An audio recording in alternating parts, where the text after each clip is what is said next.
Rebecca Mitchell laughed so loudly that the entire dining room turned to look at me. She held the small wooden box I had wrapped myself and shook it in the air as if it were a joke. "Seriously, Susan," she said, smiling at her friends. "You brought us this. It looks like something from a garage sale." A few people laughed. My son, David, lowered his eyes and said nothing. I stood there holding my purse, feeling smaller than I had ever felt in my 63 years.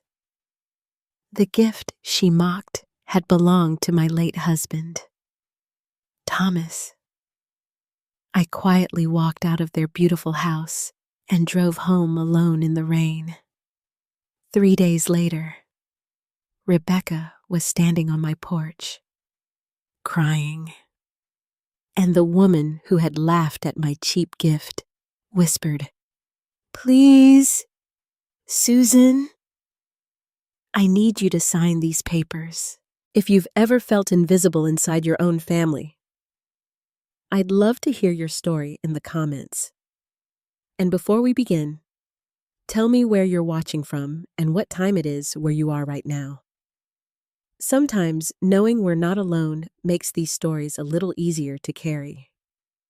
If this story touches your heart, please like and subscribe so we can continue sharing these journeys together. My name is Susan Mitchell, and at 63 years old, I had learned that loneliness rarely arrives all at once. It comes quietly. It begins with fewer phone calls, fewer Sunday dinners, fewer moments when your child looks at you and still sees home. I live in a small white house outside Columbus, Ohio, the same house my husband Thomas and I bought nearly 40 years ago. The front porch sags a little now, and the kitchen wallpaper desperately needs replacing. But every corner of this place holds pieces of our life together. The oak tree in the backyard was planted when David turned 6. The scratches on the dining room floor came from his toy trucks. The blue marks beside the pantry door still measure his height from first grade through high school. Sometimes I stand there and run my fingers over those pencil lines. 5 years old, 10 years old, 17 years old. The handwriting changes because Thomas wrote some of them and I wrote the others. My husband died 7 years ago. Even now, writing those words feels strange. Thomas Mitchell was the kind of man people trusted immediately. He spent most of his life working for a construction company and later started a small property business with a friend. He wasn't rich. We never owned expensive cars or took luxury vacations. But he believed in paying bills on time, helping neighbors, and sitting down together for dinner every evening. He used to tell me, "Money leaves, character stays." At the time, I thought it was simply one of his old-fashioned sayings. I didn't know how important those words would eventually become. I worked as a nurse at Riverside Hospital for nearly 32 years. Night shifts, double shifts, holidays, Christmas mornings, I worked them all. There were years when David needed braces, years when Thomas had layoffs, years when medical bills arrived faster than paychecks. But somehow we managed. I still remember packing David's school lunches at 5 in the morning before heading to the hospital. Peanut butter sandwiches, apple slices, handwritten notes tucked inside his lunchbox. "Good luck on your test. Proud of you. Love you always." He saved some of those notes. At least he used to. When David was little, he followed me everywhere. If I baked cookies, he stood beside me. If I planted flowers, he carried the watering can. After Thomas worked late, David would sit on the front steps waiting for his father to come home. We weren't a perfect family, but we were close. And closeness feels like wealth when you don't have much money. After Thomas passed away from a heart attack, David became my strength. He came every Sunday. He fixed things around the house. He shoveled snow from my driveway. Sometimes we'd sit in the living room drinking coffee while talking about his father. Those were difficult years, but I never felt alone. Then David met Rebecca. At first, I wanted to love her. Every mother wants that. Rebecca was beautiful, confident, and intelligent. She worked in real estate and seemed to know everyone in Columbus. She dressed elegantly, drove a luxury SUV, and spoke about investments and business opportunities that were completely outside my world. She brought expensive wine to dinner. She talked about vacation homes. She knew which restaurants were impossible to reserve. I felt simple beside her. But David looked happy. That's all I cared about. Their wedding was beautiful.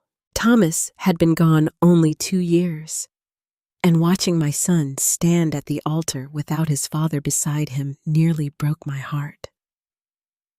I cried during the ceremony, not because I was losing my son, but because I wished Thomas could have seen him. Rebecca hugged me afterward.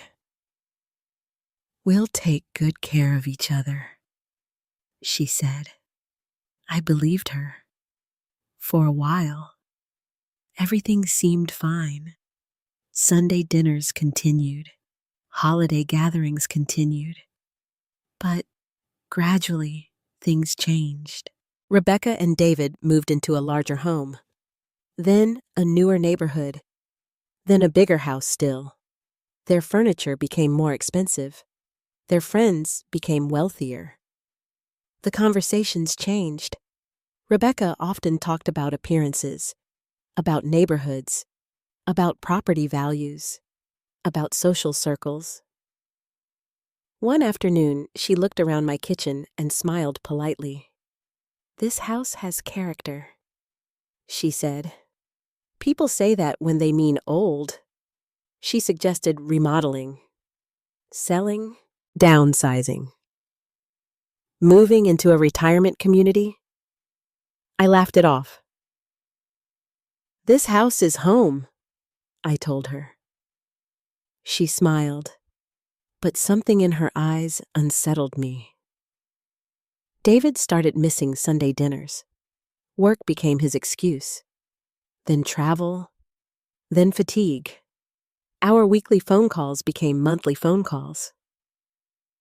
Sometimes I would leave messages.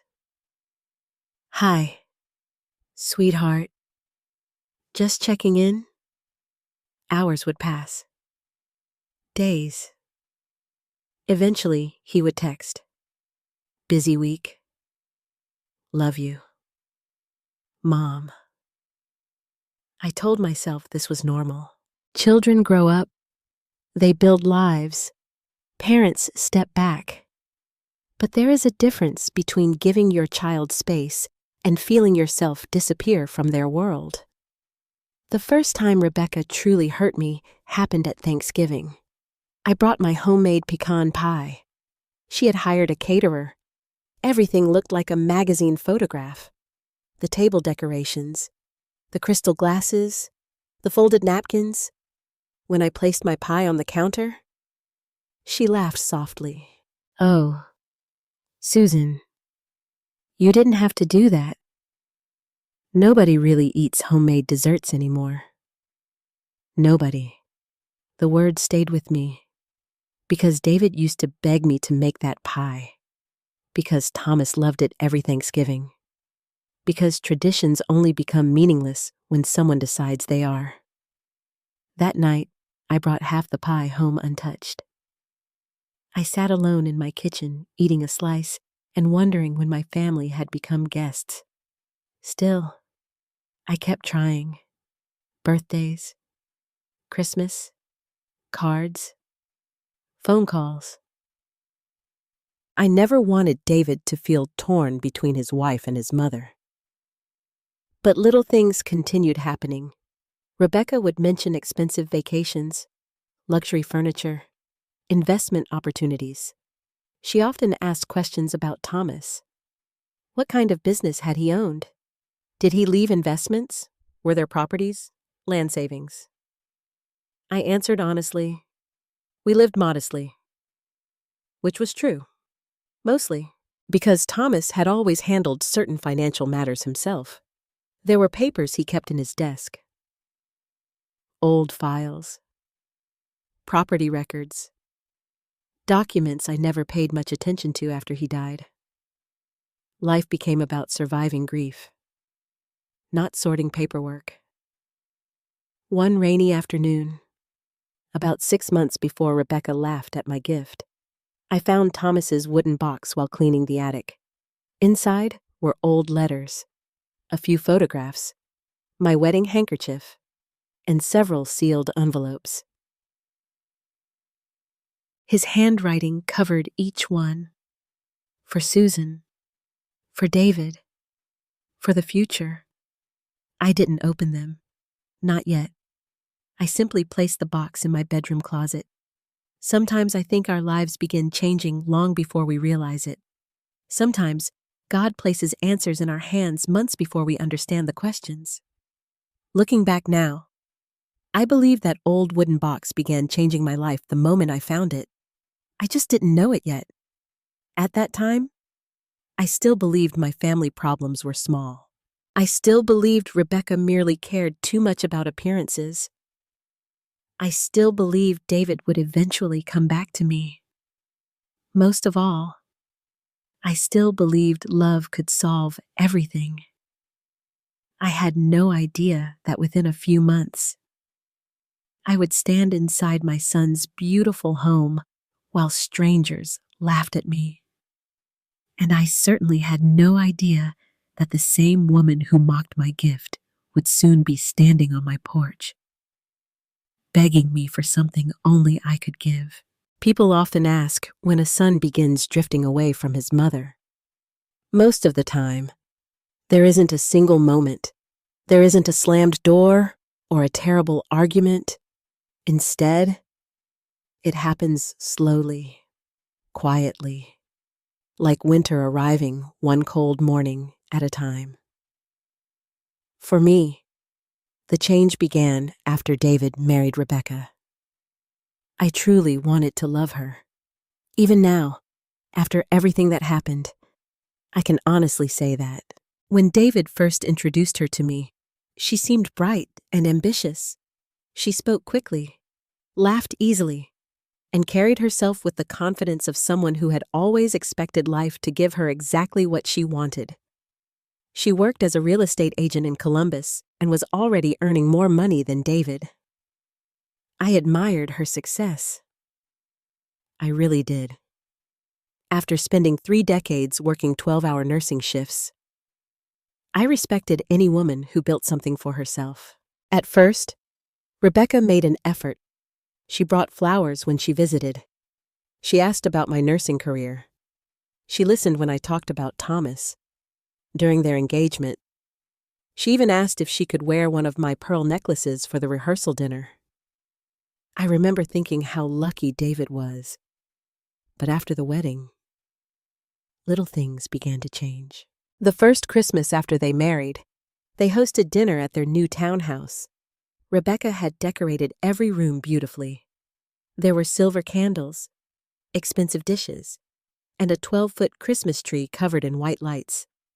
I arrived carrying homemade cinnamon rolls. David had loved them since he was a little boy. Rebecca smiled politely.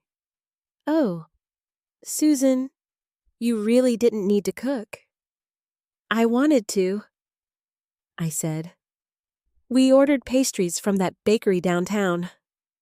Her voice wasn't cruel, not yet, but it made me feel as though the things I brought no longer belonged in their world.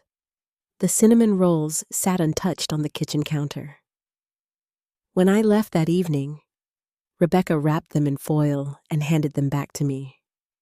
"We have so much food already." I smiled. I thanked her. Then I cried in my car before driving home. David didn't notice. Or maybe he did. That was becoming the problem. He noticed things, but said nothing. Over the next 2 years, their lives changed quickly. They sold their townhouse and bought a large home in an upscale neighborhood outside Columbus. The house had stone columns, high ceilings, and a kitchen larger than my entire first floor. Rebecca loved hosting parties. She loved entertaining clients. She loved posting photographs online. David seemed happy, at least on the surface, but every time I visited, I noticed something else. He spoke less. He laughed less. He often looked tired. Sometimes Rebecca answered questions for him. Sometimes she interrupted him. Sometimes she corrected him in front of other people. Small things. But mothers notice small things. One Sunday afternoon, David came by my house alone. I was surprised. He hadn't visited by himself in months. He looked exhausted.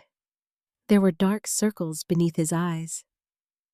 His shoulders slumped the way Thomas's used to after difficult weeks at work. "Everything okay?" I asked. He smiled. "Just busy." We sat at the kitchen table drinking coffee. For a moment, it felt like old times. He asked about my garden. I asked about work. He talked about construction projects. I talked about my church friends. Then his phone rang. "Rebecca." I could tell immediately. His entire expression changed. He stood up. He apologized. He walked outside to answer. 20 minutes later, he came back inside. "I have to go." "So soon?" He avoided my eyes. "Rebecca needs me." Needs me. The words hurt more than they should have. Because mothers spend decades being needed. Then suddenly, another person takes that place. And that is natural. But it is painful. As he walked toward the door, I touched his arm. "David?" He turned. "Are you happy?" For a moment, something flickered across his face. Something uncertain. Something tired. Then he smiled. "Of course. Mom." He kissed my forehead and left. I stood in the doorway watching his truck disappear, and for the first time, I wondered if my son was trying to convince me, or himself. Rebecca's interest in money became more obvious over time. She asked questions that felt strangely specific. Did Thomas leave investments? Did he own any property? Did he have business partners? Was there life insurance? At first, I thought she was simply curious. Many young couples worry about finances, but eventually the questions became frequent. One evening during dinner, she asked, "Have you ever thought about selling your house?" "No. The land alone must be worth something." "It's home." She smiled. "But homes can become investments." David stayed quiet. Again, after dinner, while washing dishes. She stood beside me. "You know, Susan, a lot of older people move into retirement communities now. Less maintenance, more convenience. I'm doing fine here." "Of course." She dried a plate. "But eventually decisions have to be made." Eventually. The word stayed with me, because she wasn't asking about my happiness. She was asking about my assets. Months later, I attended one of Rebecca's business events. She introduced me to several people. "This is David's mother." Not Susan, not family, just David's mother. One man asked how long I had been retired. Another asked if I enjoyed gardening. Someone assumed I lived in assisted housing. Rebecca laughed lightly. Susan lives very simply. Very simply. As though simplicity were something embarrassing. On the drive home, David apologized. I know Rebecca can come across wrong. Does she think I'm poor? He hesitated. She just grew up differently. That answer told me everything. Because it wasn't really about money. It was about value. Rebecca valued success, appearances, and status.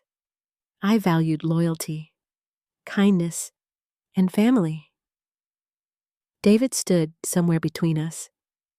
And every year, he drifted a little farther toward her world. The hardest part wasn't Rebecca. It was David's silence. When she dismissed my cooking, he stayed silent. When she joked about my old furniture, he stayed silent. When she talked about selling my house, he stayed silent. The boy who once defended me against playground bullies had become a man who avoided conflict at any cost. One afternoon, about 6 months before the anniversary party, I invited them for dinner. Rebecca declined. They had plans. I cooked anyway. Roast chicken, mashed potatoes, green beans, apple pie, all of David's favorites. I sat alone at the dining room table. The same table where Thomas had sat. The same table where David had done homework. The same table where we had celebrated birthdays. I looked at the empty chair across from me and suddenly understood something.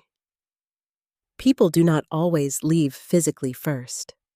Sometimes they leave emotionally, and by the time their bodies finally follow, the loneliness has already arrived. That night, I opened my bedroom closet. I took out Thomas's wooden box. I ran my fingers across the lid.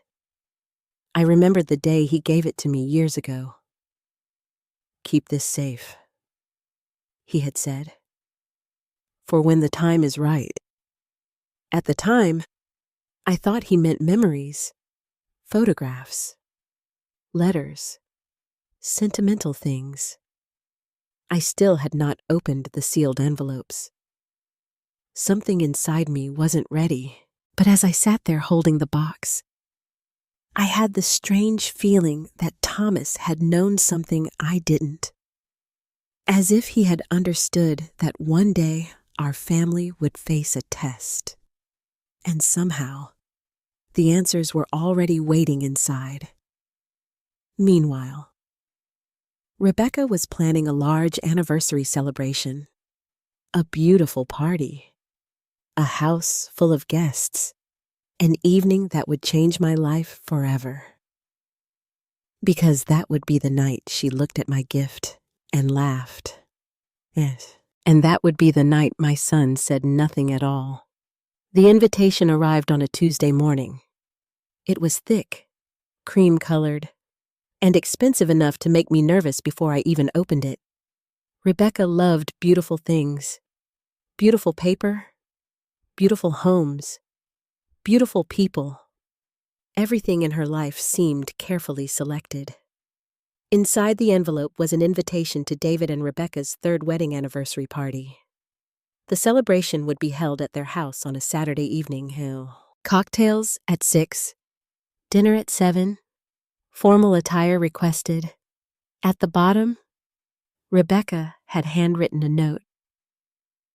Susan, we hope you can come. Not Mom. Not Susan.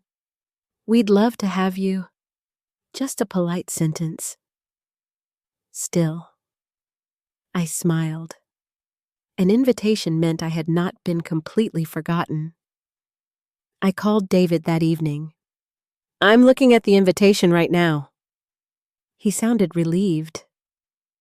I'm glad you got it. Sounds fancy. Rebecca laughed in the background. She says it's just a small gathering. I looked at the gold lettering. Small gathering. Of course. Will there be many people? Mostly Rebecca's clients and some friends. Some friends? I understood what that meant. Very few people I knew. Still, I said yes. After we hung up, I sat in my kitchen with the invitation lying beside my coffee cup. The first question that entered my mind wasn't what to wear. It was what to bring. Thomas had always taught me never to arrive empty-handed. When David was little, we brought homemade pies. Later, bottles of wine. After Rebecca entered the family, gifts became more complicated. Designer candles, expensive kitchen items, luxury gift baskets. Things I couldn't afford. My pension covered my bills. I lived comfortably, but carefully. There was no room in my budget for $500 gifts.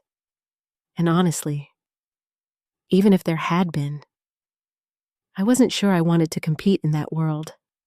3 days later, I drove to a shopping center.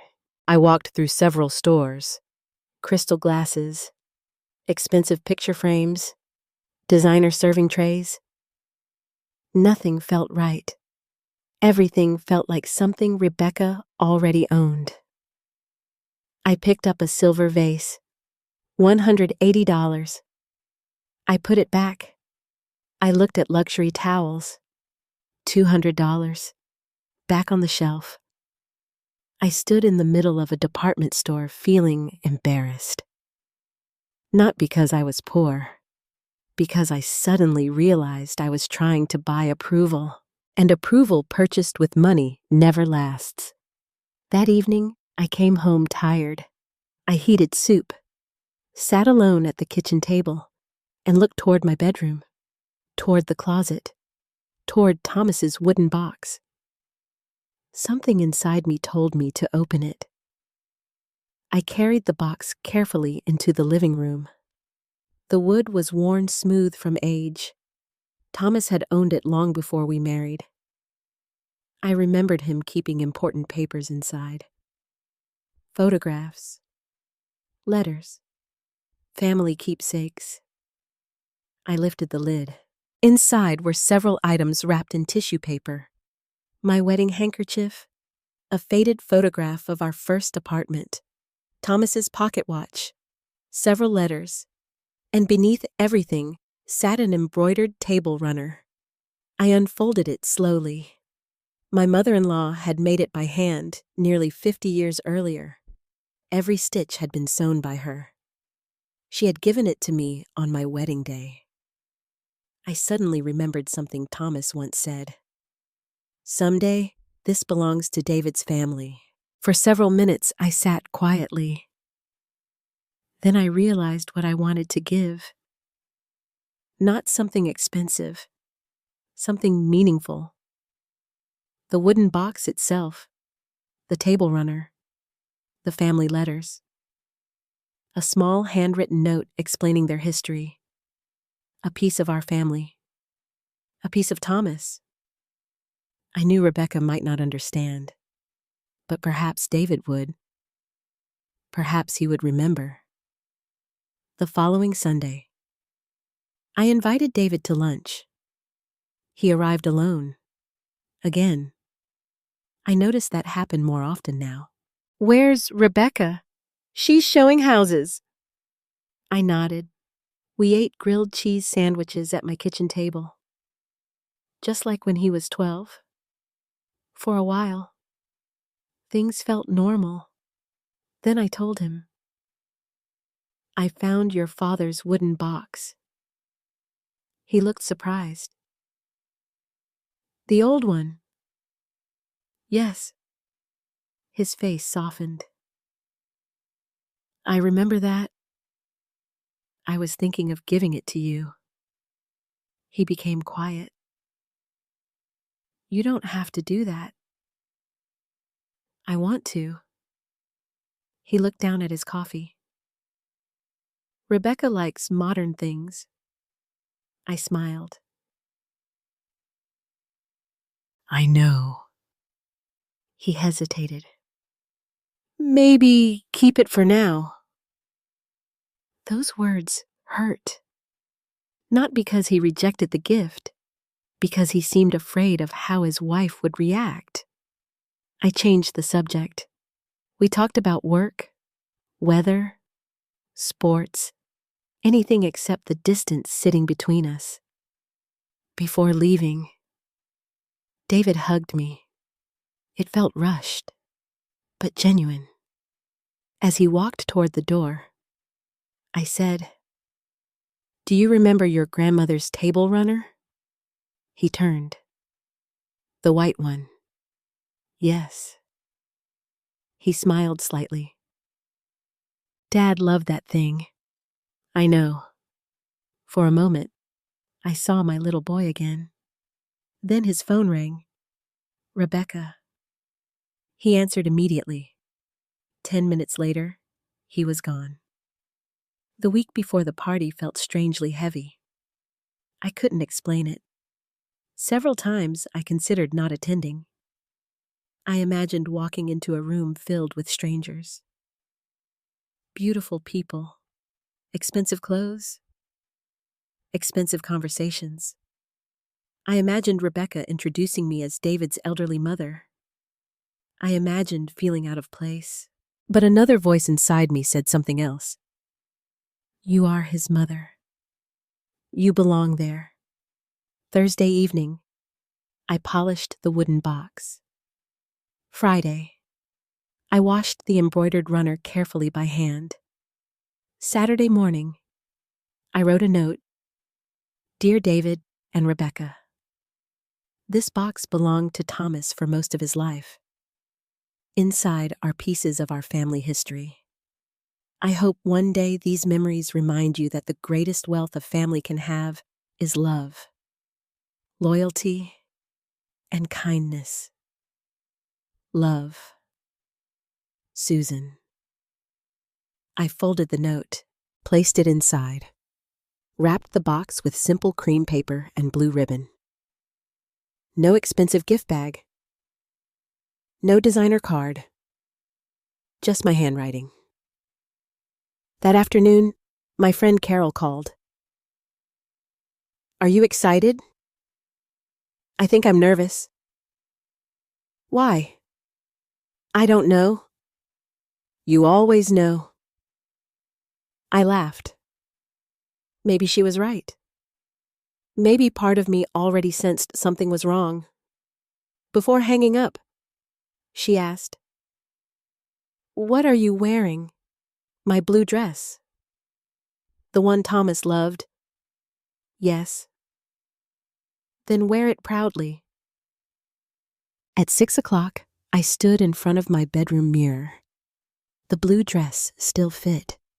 My pearl earrings matched. Thomas's wedding ring hung from a chain around my neck. I picked up the gift.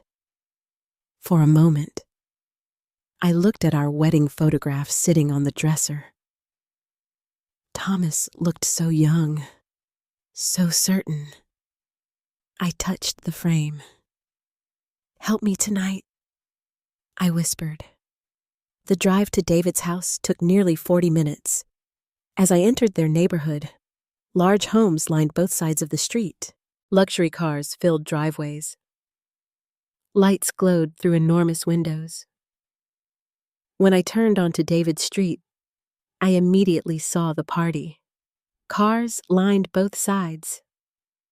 Music drifted into the evening air. People stood outside holding glasses of wine. I parked down the block, sat quietly inside my car. The wrapped wooden box rested on the passenger seat. For one brief moment, I almost drove home. Something deep inside me felt afraid. But I picked up the gift, straightened my dress, and walked toward my son's front door. I had no idea that before the night ended, Rebecca would laugh at the gift in my hands And I had no idea that the same box she would mock was about to change all of our lives. I walked up the driveway, holding the wooden box against my chest. The house was glowing. Music drifted from the backyard. People laughed near the entrance. Luxury cars lined the street. Everything looked expensive. Everything looked perfect. A young man opened the front door before I could ring the bell. "Come in?" I stepped inside. The house was even more beautiful than I remembered. Crystal lights hung from the ceiling. White flowers decorated every table. Soft jazz played through hidden speakers. For a moment, I felt as if I had entered someone else's life. Then I saw David. He was standing beside the fireplace. The moment he noticed me, his face softened. "Mom." He walked over and hugged me. A real hug. Not rushed. Not distracted.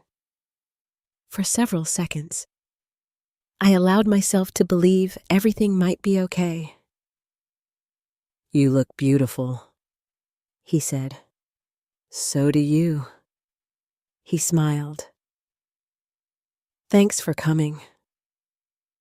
Before I could answer, Rebecca appeared. She wore a silver dress that probably cost more than my monthly pension. Her smile was perfect. Her makeup was perfect. Everything about her looked carefully arranged. "Susan, you made it." She kissed the air beside my cheek. Then her eyes moved toward the wrapped box. "Oh, you brought something. Just a small gift." She smiled politely. "That's sweet." Sweet. I had become sweet. Not important. Not family. Just sweet. David noticed the box. "What's that?" "Something from your father." For a second, his expression changed. But before he could ask another question, one of Rebecca's friends interrupted. "David, everyone wants a picture." He looked at me apologetically. "I'll be back." And he disappeared. Again. I stood alone near the entrance. People walked past me carrying wine glasses. Nobody knew who I was. Nobody asked. Eventually, I found a chair near the dining room. A woman sat beside me. "How do you know Rebecca?" I smiled. "I'm David's mother." Her eyebrows lifted. "Oh." Nothing else. Just, oh. The evening continued. Speeches, music, laughter. Rebecca moved through the room like she owned the world. David followed behind her. Several times I caught him looking toward me. Each time, someone pulled him away. Dinner was finally served. Long tables filled the dining room. Candles flickered. Wine glasses sparkled. I found myself seated near the end beside two strangers. Rebecca stood. She tapped her glass. Everyone became quiet. "Thank you all for coming tonight." Applause. She smiled at David. "3 years ago, I married my best friend." More applause. She talked about success, their house, their future, their dreams. Everyone listened. She was very good at speaking, very good at making things sound perfect. Then she laughed. "And now the fun part. Gifts." I immediately felt uncomfortable. Most anniversary parties I had attended never involved opening gifts publicly. But several guests began bringing packages forward. Designer bags, large boxes, expensive wrapping paper. People applauded each gift. David looked embarrassed. Rebecca looked delighted. My gift sat beside my chair. Simple cream paper, blue ribbon. Suddenly, it looked very small, very old, very out of place. Rebecca noticed it. "Oh, Susan brought something too." Several people turned toward me. I smiled nervously.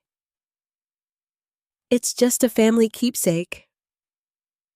She took the package. "Let's see." Something inside me whispered no, but it was too late. She removed the ribbon, opened the paper, lifted the wooden box. Silence. She turned it over in her hands. The room became quiet. One guest asked, "What is it?" Rebecca laughed softly. "It's a box." A few people smiled. She opened the lid. She saw the table runner, the letters, the note. She looked confused. "Wait!" She held up the embroidered cloth. The room remained silent. Then she laughed again, louder. "Oh my God!" Several guests looked uncomfortable. She turned toward her friends.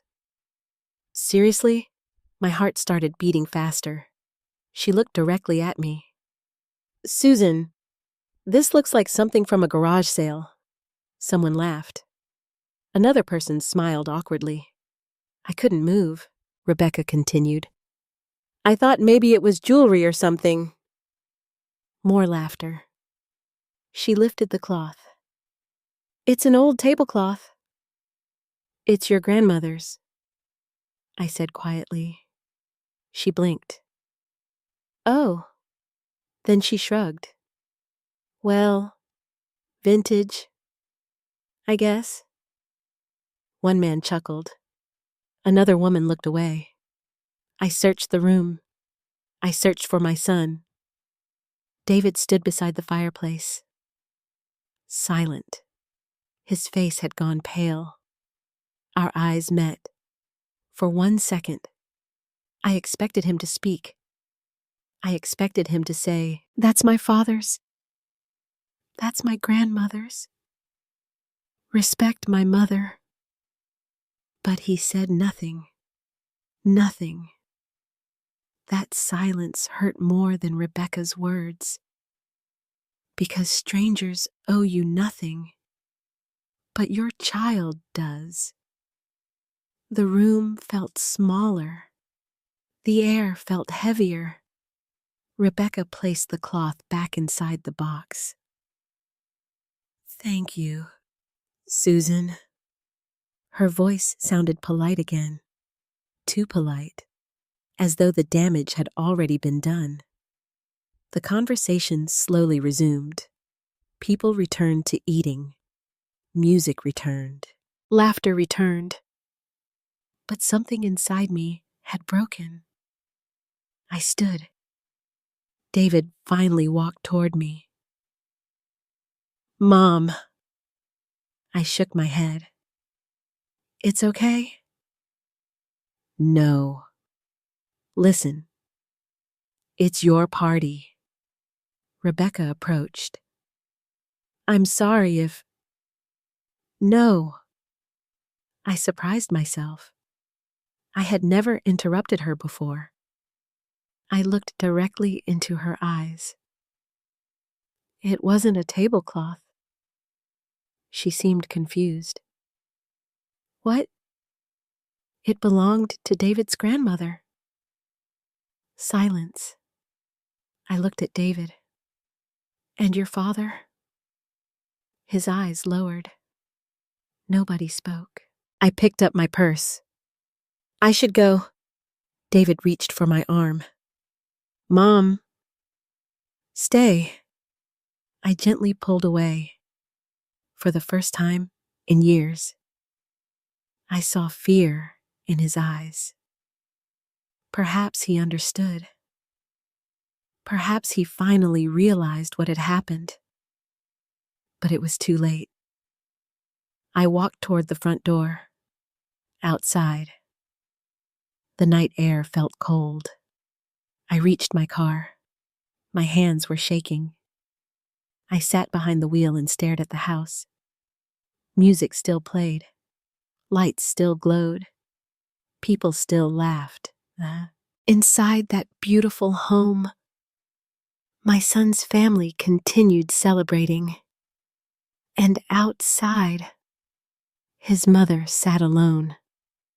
Rain began falling, soft at first, then harder. I cried. Not because Rebecca had laughed, not because strangers had laughed, because David had stayed silent. After nearly 10 minutes, my phone buzzed. A text from David. "Mom, please come back." I looked at the screen, then another message. "I'm sorry." For several seconds, I considered returning, but something inside me said no. I started the engine. As I drove home through the rain, I remembered something Thomas once told me. People show you who they are when money enters the room. At the time, I never understood what he meant. That night, I finally did. I didn't know it then. But the wooden box Rebecca mocked would soon become the most important object in all our lives. And within days, the same woman who laughed in front of her guests would stand on my porch with tears in her eyes, begging, desperate, holding papers that only I could sign. I drove home in the rain. The windshield wipers moved back and forth. But they could not clear my eyes. For 38 years, I had been David's mother. For 38 years, I had protected him. That night, I realized I could no longer protect him from the choices he was making. The roads were nearly empty. Streetlights reflected on the wet pavement. I kept hearing Rebecca's voice. "This looks like something from a garage sale." But somehow, those words hurt less than David's silence. Silence can become its own kind of betrayal.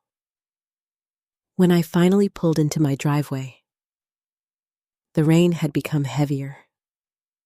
I sat in the car for several minutes. The house looked dark, empty, old. For the first time in years, I felt truly alone. Inside, I turned on the kitchen light. The clock read 10:48. The party was probably still going. People were probably laughing, drinking, celebrating. I made tea because I didn't know what else to do. Some people scream when their hearts break. Some people cry. I make tea. I carried the cup into the living room and sat in Thomas's old chair. The wooden box was gone. For a moment, I forgot. Then I remembered that I had left it behind. The realization struck me harder than I expected. The box had belonged to Thomas for nearly 40 years, and now it was sitting inside Rebecca's house, being treated like junk. My phone rang. David. I stared at the screen. It stopped. A moment later, another call, then another. I turned the phone face down.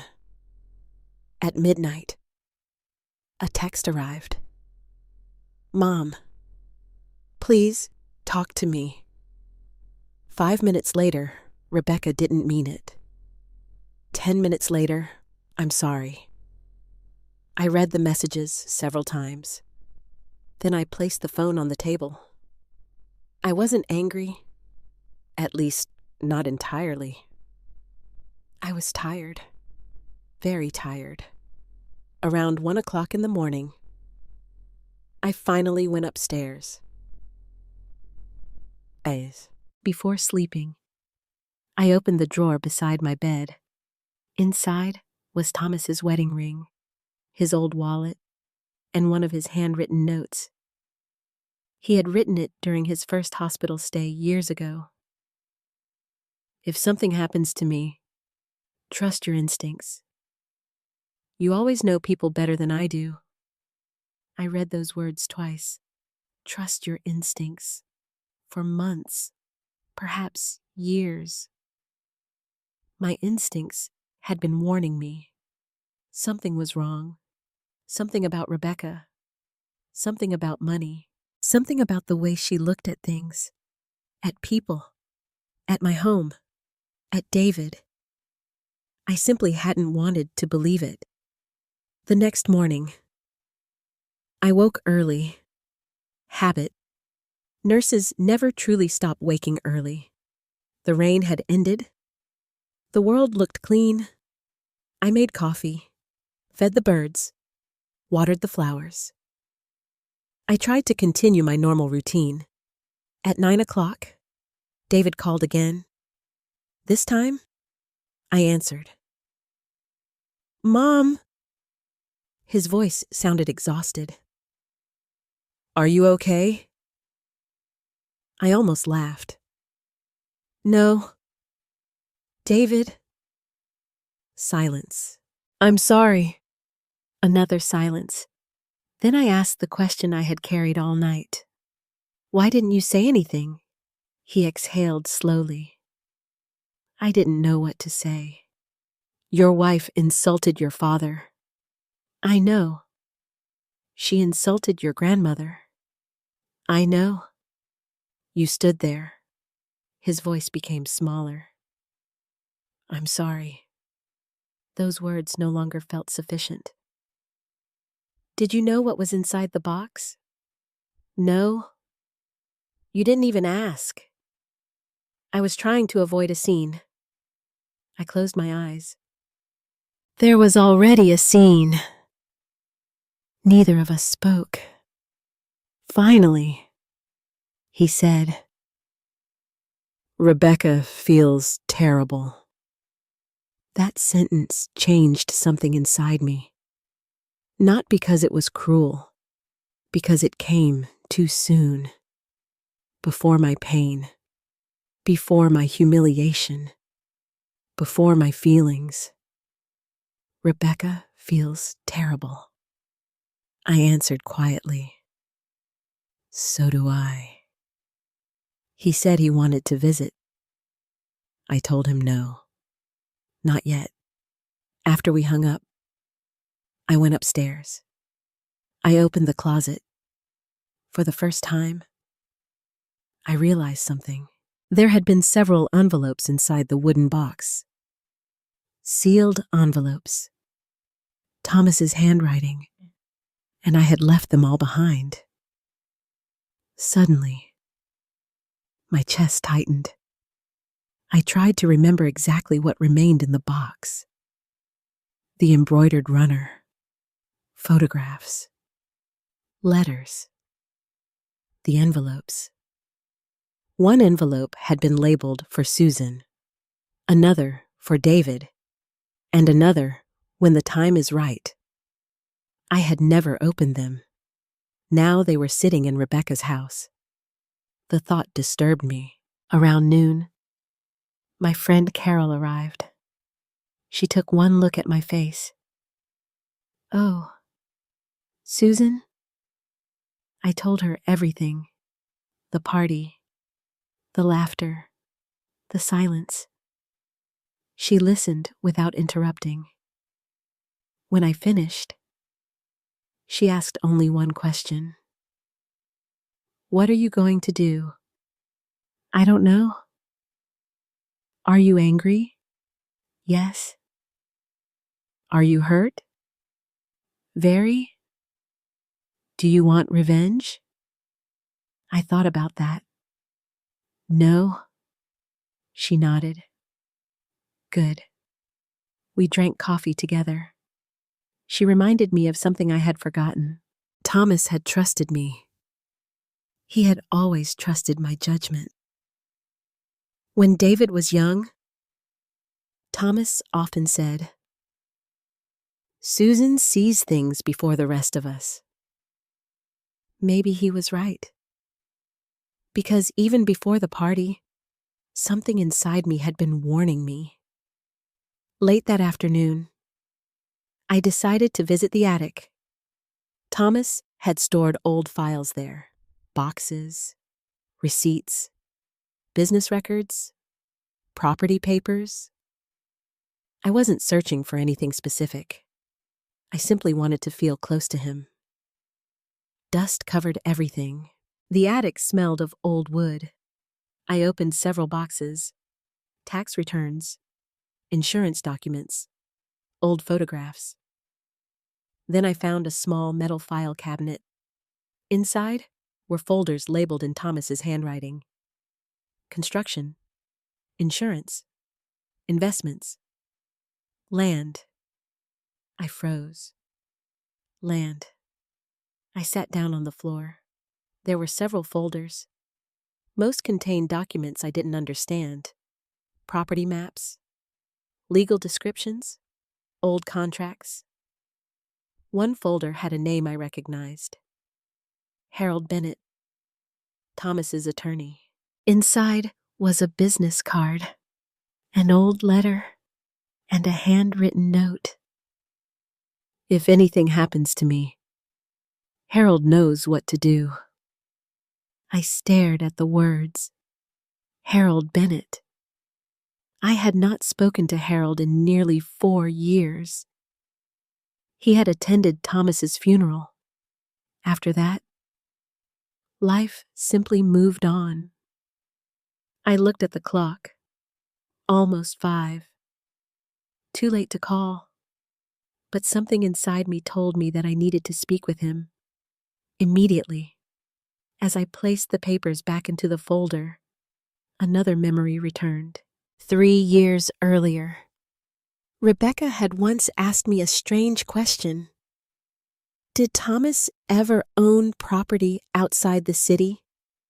At the time, I had answered honestly, I don't know. She seemed disappointed. Now, sitting alone in the attic with the old files around me, I suddenly wondered, why had she asked? Why had she been so interested? Why had she continued asking questions about Thomas's finances?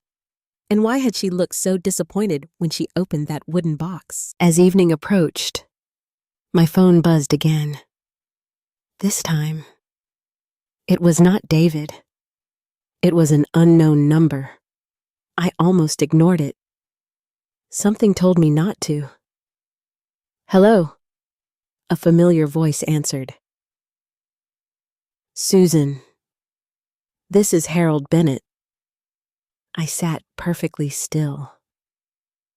It has been a long time. Yes. His voice sounded serious. There are some things regarding Thomas's estate that we need to discuss. My heart began to beat faster. He continued. And I think you should come see me as soon as possible. At that moment, I had no idea that Thomas had left behind far more than memories. And I certainly had no idea that Rebecca's laughter at my gift had only been the beginning. Because somewhere inside those old papers was a secret my husband had protected for years. A secret that would soon make Rebecca beg me for a signature. I barely slept that night. Harold Bennett's voice stayed in my head. There are some things regarding Thomas's estate that we need to discuss. Thomas had been gone for 7 years. 7 years. Why now? Why had Harold suddenly called? And why did he sound worried? I woke before sunrise. The house was quiet. For the first time in days, I did not think about Rebecca's laughter. I thought about Thomas. I thought about those folders in the attic. And I thought about the wooden box sitting inside David's house. At 8 o'clock, I called Harold's office. His secretary answered immediately. "Mr. Bennett is expecting you. Mrs. Mitchell." Expecting me. The words made my stomach tighten. His office was downtown Columbus, the same brick building where Thomas and I had met him years ago.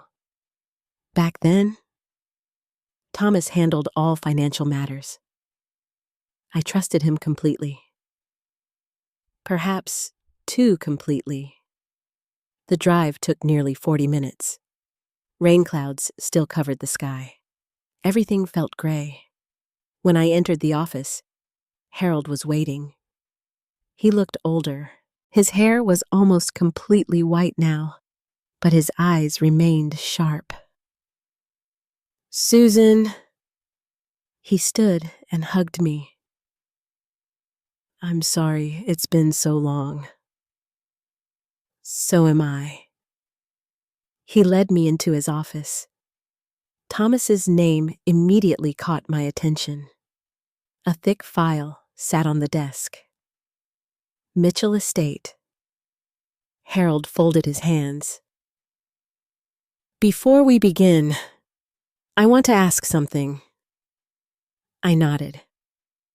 "Did David contact you recently about signing anything?" The question surprised me. "No." Then I paused. "Actually, not exactly." His expression changed. "What happened?" I told him about the anniversary party. Rebecca, the wooden box, the humiliation, David's silence. Harold listened carefully. When I finished, he removed his glasses. "I was afraid of this." My heart began beating faster. "Afraid of what?" He opened the file. "Thomas asked me to contact you only if certain things happened." I stared at him. "What things?" He looked directly at me. "If there were attempts to access the property." Property. The word felt heavy. "I don't understand." Harold opened several documents. Years ago, Thomas had purchased a piece of commercial land outside Columbus with 2 business partners. One partner later sold his share. The other died. Eventually, Thomas became sole owner. I frowned. "Why didn't he tell me?" "He intended to." Harold sighed. "Then he became sick."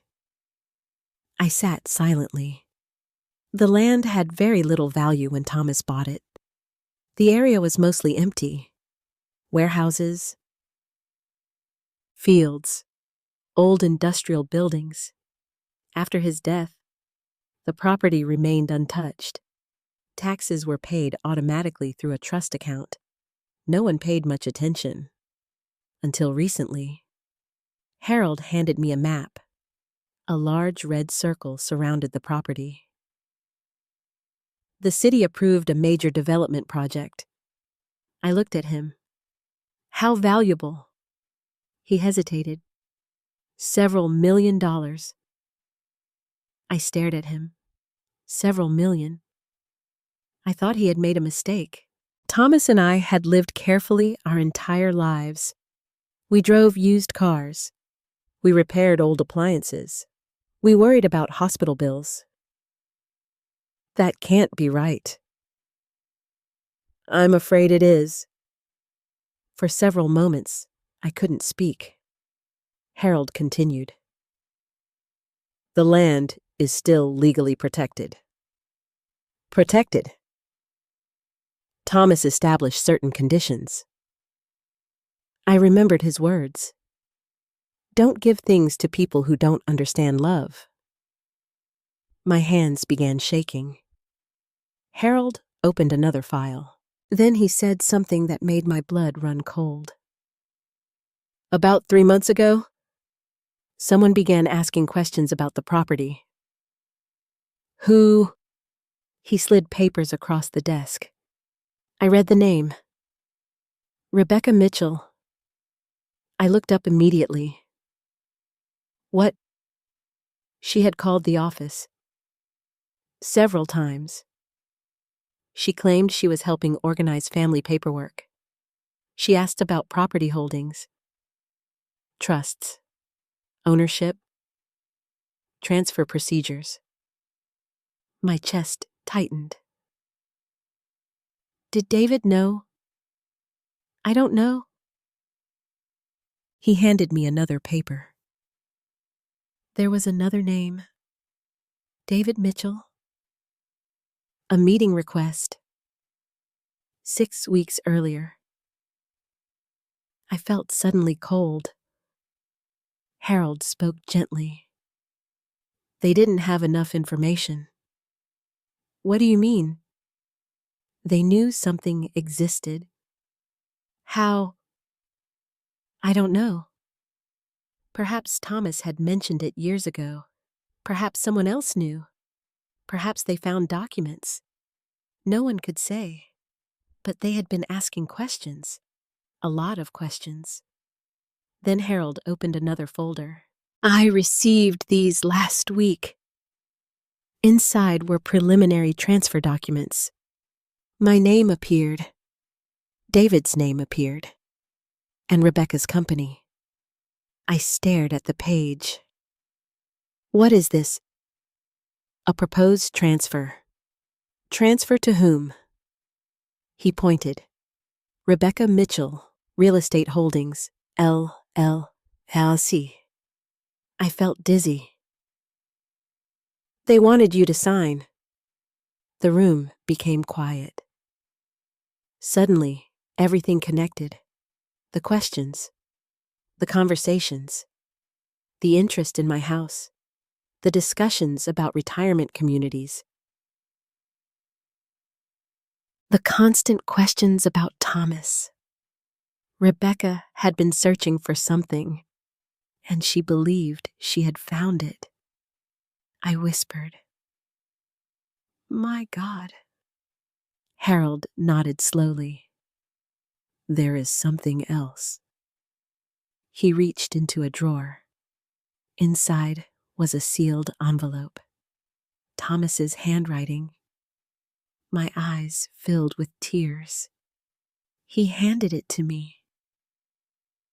He told me to give this to you only if someone tried to claim the property for financial reasons. My fingers trembled. I carefully opened it. Inside was a short letter. Susan, if you are reading this, it means circumstances have changed. The land was never meant to create wealth. It was meant to protect our family. Please remember that money reveals character. Trust yourself and never allow guilt to make your decisions. Love. Thomas' tears rolled down my cheeks. Even after 7 years, he was still protecting me. Harold allowed me several minutes. Then he asked quietly, "Did you leave the wooden box with David?" "Yes." He looked concerned. "Did it contain the other envelopes?" "Yes." "Did anyone read them?" "I don't know." He leaned back. "Susan, you need to be careful." "Do you think Rebecca knows?" "I think she suspects." He folded his hands. "Legally, everything remains under your authority." "What about David?" "He has no ownership." "What about Rebecca?" "None." The room suddenly felt very quiet. Millions of dollars. Thomas's secret? Rebecca's questions. The transfer papers. I could finally see the entire picture, and it terrified me. As I prepared to leave, Harold said something else. "There is one more thing." I stopped. "Yesterday afternoon, someone called my office." "Who?" "Rebecca." I stared at him. "What did she want?" "She asked if you had come to see me." My heart began pounding. "What did you tell her?" "Nothing." He paused. "But she sounded desperate." Desperate. The woman who laughed at my gift. The woman who embarrassed me in front of strangers. The woman who treated my memories like garbage. Now she was desperate. I drove home slowly. The envelope rested beside me.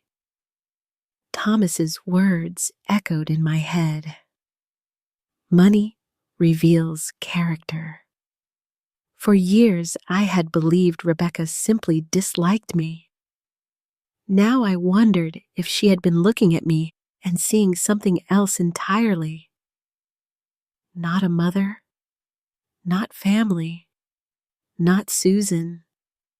A signature, a piece of paper, an obstacle. As I pulled into my driveway, I noticed a black SUV parked outside my house. I recognized it immediately. Rebecca's vehicle. My hands tightened around the steering wheel. She was sitting on my front porch, alone. And from where I sat, I could see that she had been crying.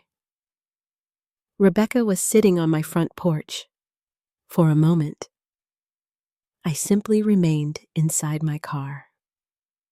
The woman who had laughed at my gift less than 48 hours earlier was now sitting alone in the fading afternoon light. Her shoulders were slumped. Her makeup was gone. Her eyes were red. She looked nothing like the woman who had stood in her expensive dining room holding my wooden box. When she saw my car, she stood up quickly. "Susan!" I turned off the engine. For several seconds, neither of us moved. The silence between us felt heavier than any argument. I stepped out of the car. "What are you doing here?" She wiped her eyes. "I need to talk to you." Her voice sounded different. Smaller, almost frightened. I walked toward the porch. "I think you already said enough at your party." She lowered her head. "I deserve that." I unlocked the front door. She followed me inside. For years, Rebecca had always seemed uncomfortable in my house. She rarely sat down, rarely stayed long. She treated it like a waiting room. That afternoon, she looked around differently, almost nervously. I placed my purse on the table. "What do you want?" She remained standing. "David doesn't know I'm here." That surprised me. "Why not?" "He'd be angry." I almost laughed. Angry. David had finally found anger. Just not when his mother needed him. Rebecca took a deep breath. "I want to apologize." I said nothing. She continued. "What I did at the party was horrible." "Yes." I was embarrassed. "About what?" "The gift." I looked directly at her. "No, you were embarrassed by me." Her eyes filled with tears. I didn't understand. "Understand what?" "The box." I felt my stomach tighten. There it was. The box. Not my feelings. Not my humiliation. The box. What about it? She hesitated. I opened the envelopes.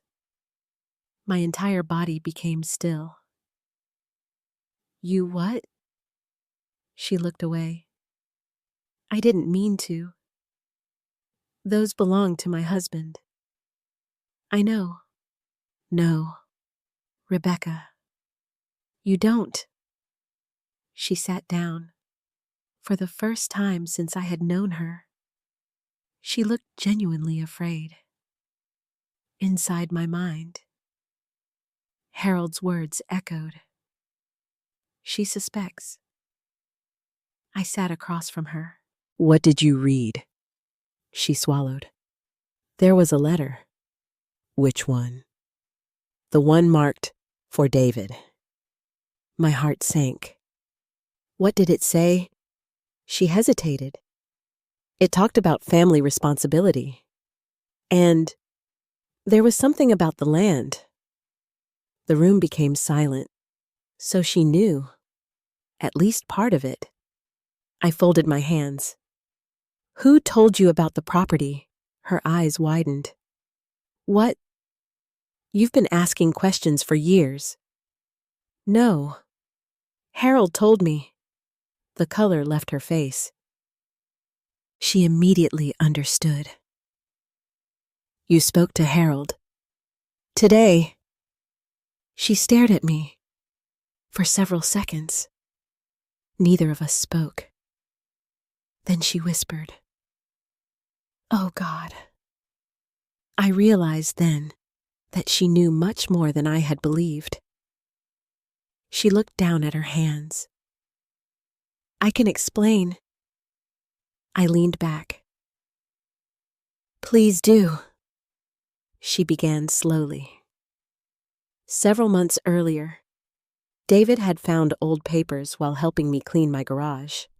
Among them was a reference to land ownership. He had mentioned it to Rebecca. She became curious, very curious. She started asking questions, searching public records, speaking to people.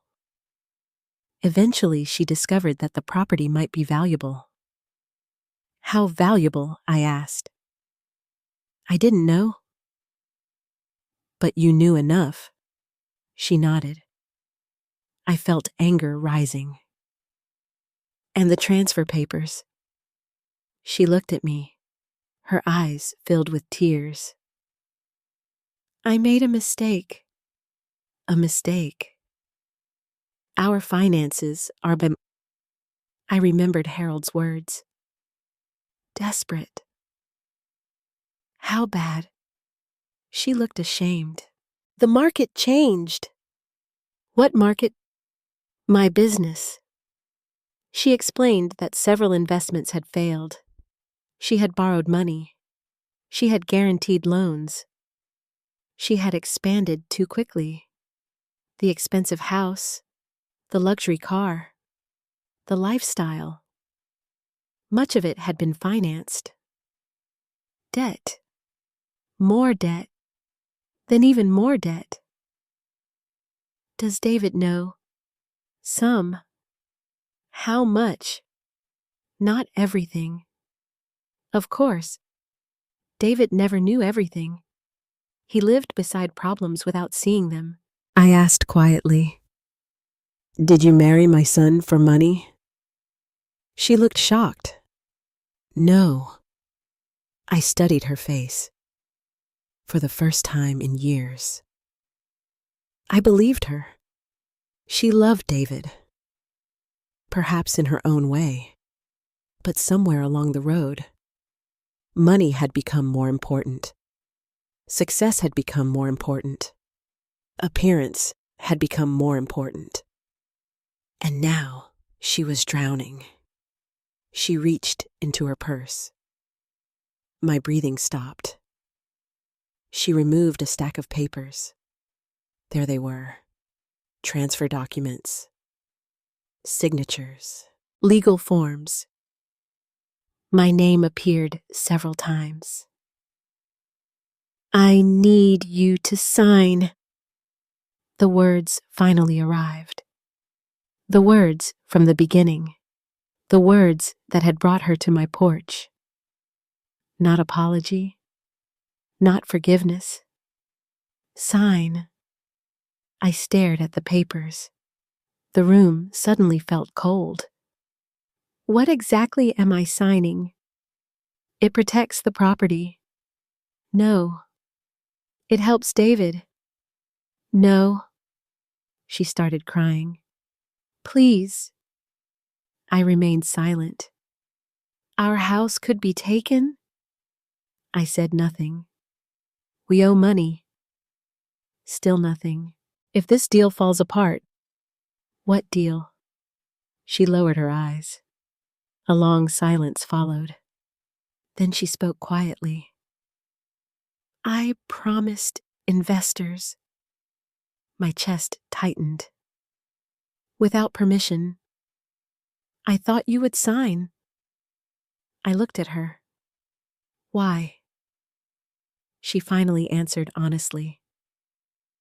Because you're his mother. There it was. Not because she loved me. Not because she respected me. Because she believed mothers sacrifice everything. Because she believed guilt would control me. Because she believed I would save them. She pushed the papers toward me. Please. I looked at the signature line. Susan Mitchell. One signature. One decision. Millions of dollars. My husband's legacy. My son's future. I remembered Thomas's letter. Never allow guilt to make your decisions. I stood up. I'm not signing anything. Her face collapsed. You don't understand. No. Rebecca, I understand perfectly. She began crying harder. We could lose everything. I looked around my small kitchen. The old cabinets. The worn table. The faded curtains. Everything Thomas and I built. I've already lost something. She looked at me. My son stood in a room while his wife humiliated me. She lowered her head. I know. You laughed at my husband. I'm sorry. You laughed at his mother. Tears rolled down her cheeks. I know. For several moments, neither of us spoke. Then I asked the question that truly mattered. Did you love David before you knew about the property? She answered immediately. Yes. For the first time that afternoon, I believed her completely.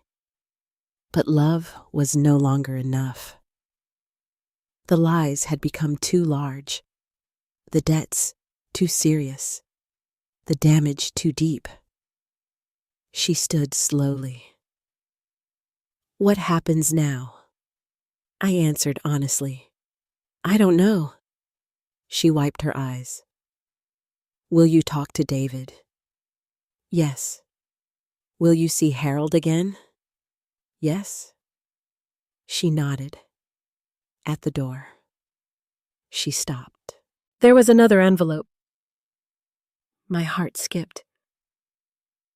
What? The one marked, when the time is right. Did you open it? She shook her head. No. Where is it? She looked at me. David has it. I suddenly felt cold, because David had never mentioned it. Not once.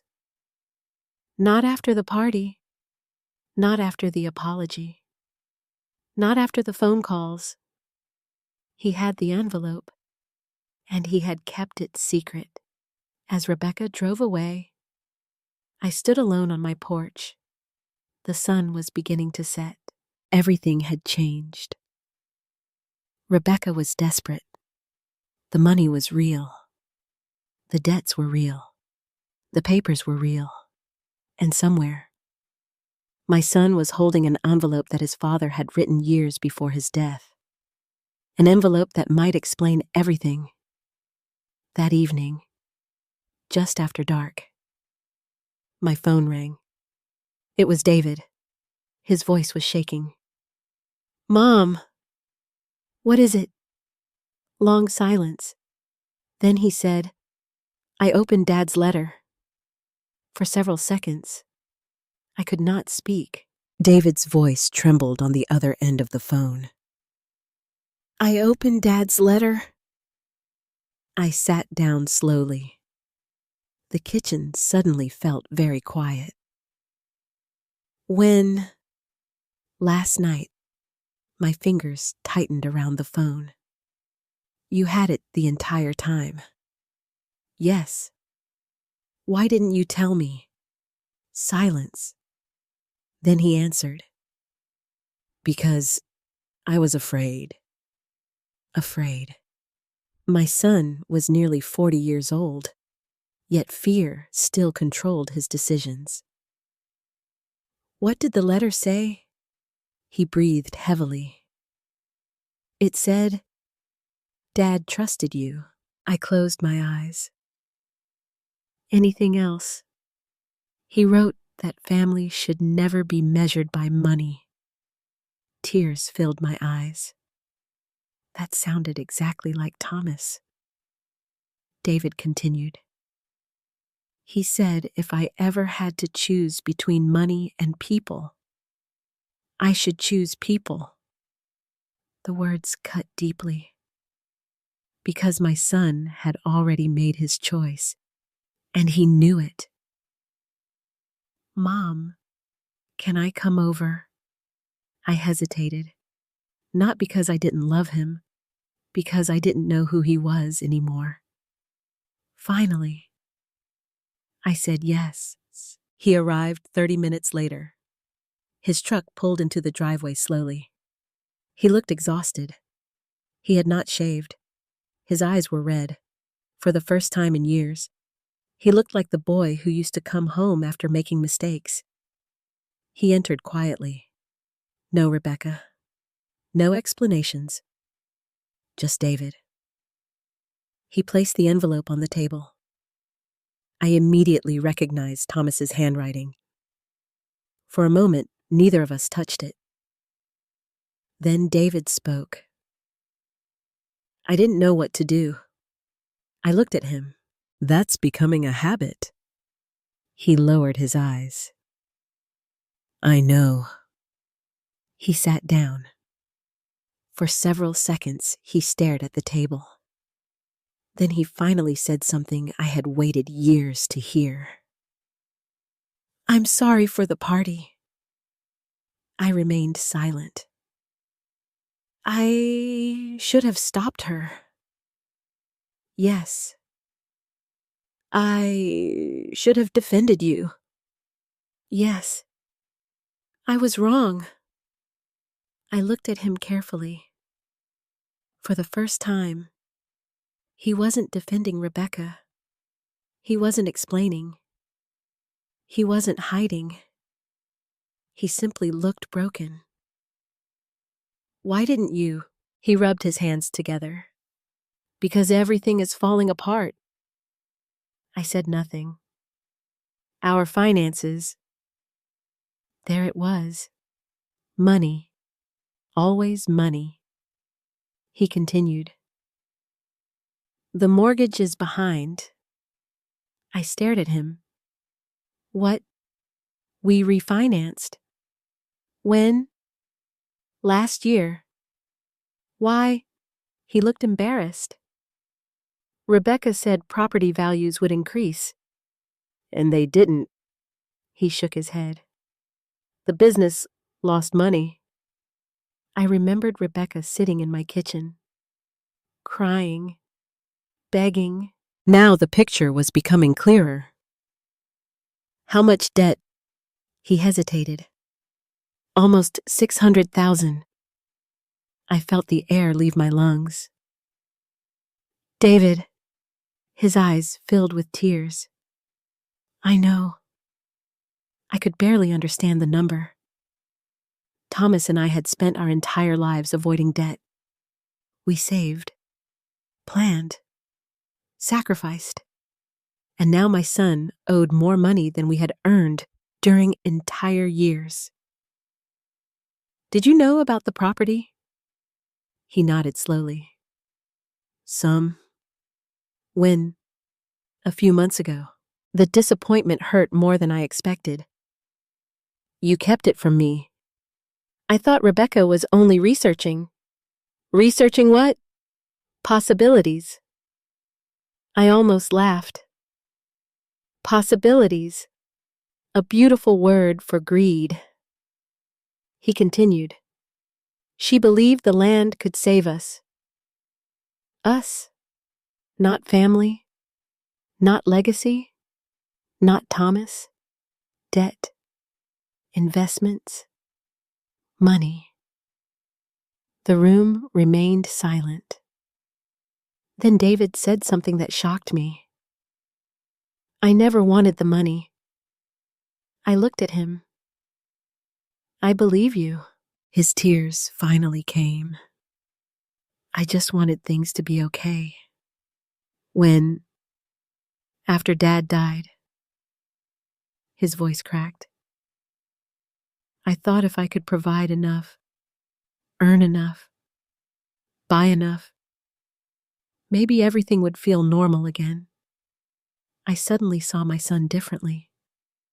Not weak, not selfish, lost. Rebecca wanted success. David wanted security. Somewhere along the way, both became trapped. He looked at me. She didn't marry me for money. I know. But she became obsessed. I nodded.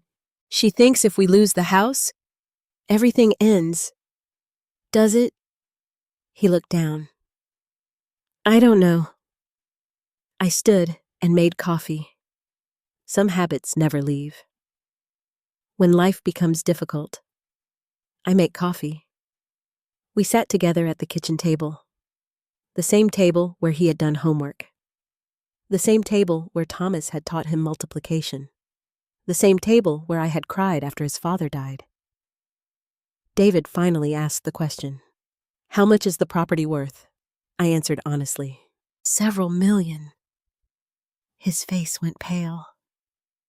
He looked completely shocked. You knew. Yesterday. He sat silently. Then he whispered, Oh God. For the first time, I believed he truly had not understood. Rebecca had probably known far more. David had simply followed, just as he had followed for years. Then he surprised me. I don't want it. I looked at him. What? The money. I remained quiet. I mean it. He wiped his eyes. If Dad left it for you, it's yours. I wanted to believe him. Part of me already did, but another part remained cautious. Because desperate people sometimes say the right things. He reached into his jacket. There was another document. I immediately recognized the transfer forms. I was supposed to bring these. Who asked you? He hesitated. Rebecca. And I couldn't do it. Why? He looked directly at me. Because after I read Dad's letter, I realized I was becoming someone he wouldn't recognize. The words hit me hard, because perhaps that was exactly what had happened. He had spent years becoming someone else's version of success, and in the process, he had lost himself. The afternoon passed slowly. We talked for hours, about Thomas, about money, about grief. Things we should have discussed years earlier. Then David finally told me something that frightened me. Rebecca signed personal guarantees. What does that mean? If the investments fail, creditors can sue. Both of you. Possibly. I thought of Rebecca crying in my kitchen. Perhaps her fear was real. Perhaps everything around them was collapsing. As evening approached, David stood to leave. At the door, he stopped. I need to tell you something else. I waited. The people Rebecca owes money to know about the property. A cold feeling moved through me. How? I don't know. Rebecca told them. He nodded slowly. I suddenly understood the true danger. This was no longer simply a family problem. This was money, debt, outside people, expectations, promises. And somewhere inside all of that stood my husband's land. David looked ashamed. They think you'll sign, I answered quietly. I'm not signing anything. He nodded. I know. Before leaving, he hugged me. A real hug. The kind I had not felt in years. I'm sorry, Mom. This time, I believed him. After he left, I sat alone in the kitchen. Thomas's letter rested beside me. The transfer papers remained unsigned. Rebecca was desperate. David was ashamed. The debt was real. The property was real. But something else had changed. For the first time since Thomas died, I no longer felt alone, because his words were still guiding us.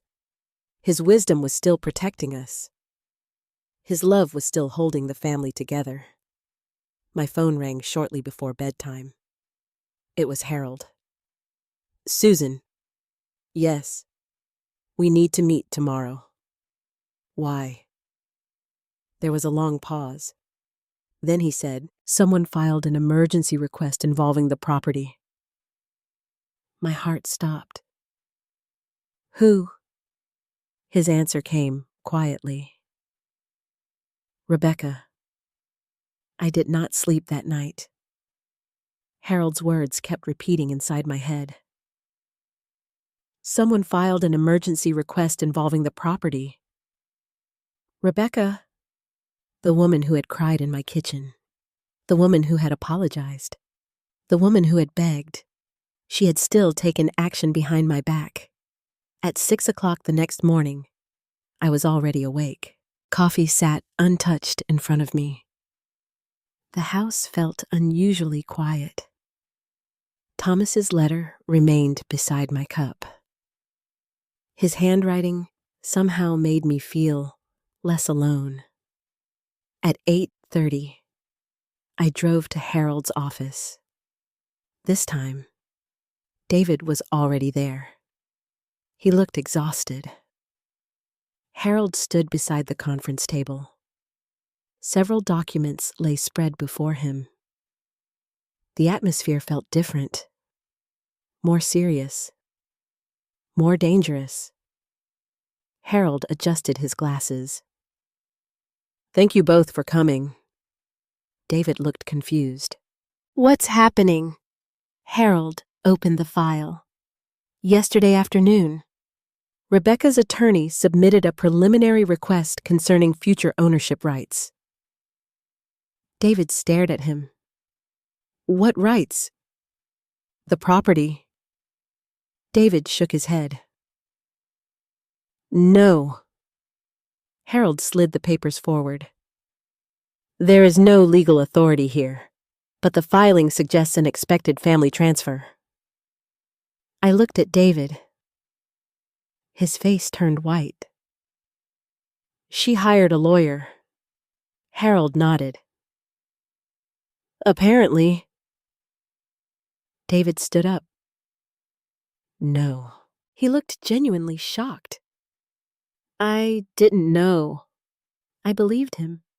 For the first time in years, I could clearly see the difference between husband and wife. Rebecca planned. David reacted. Rebecca pushed. David followed. But now, even David seemed frightened. Harold continued.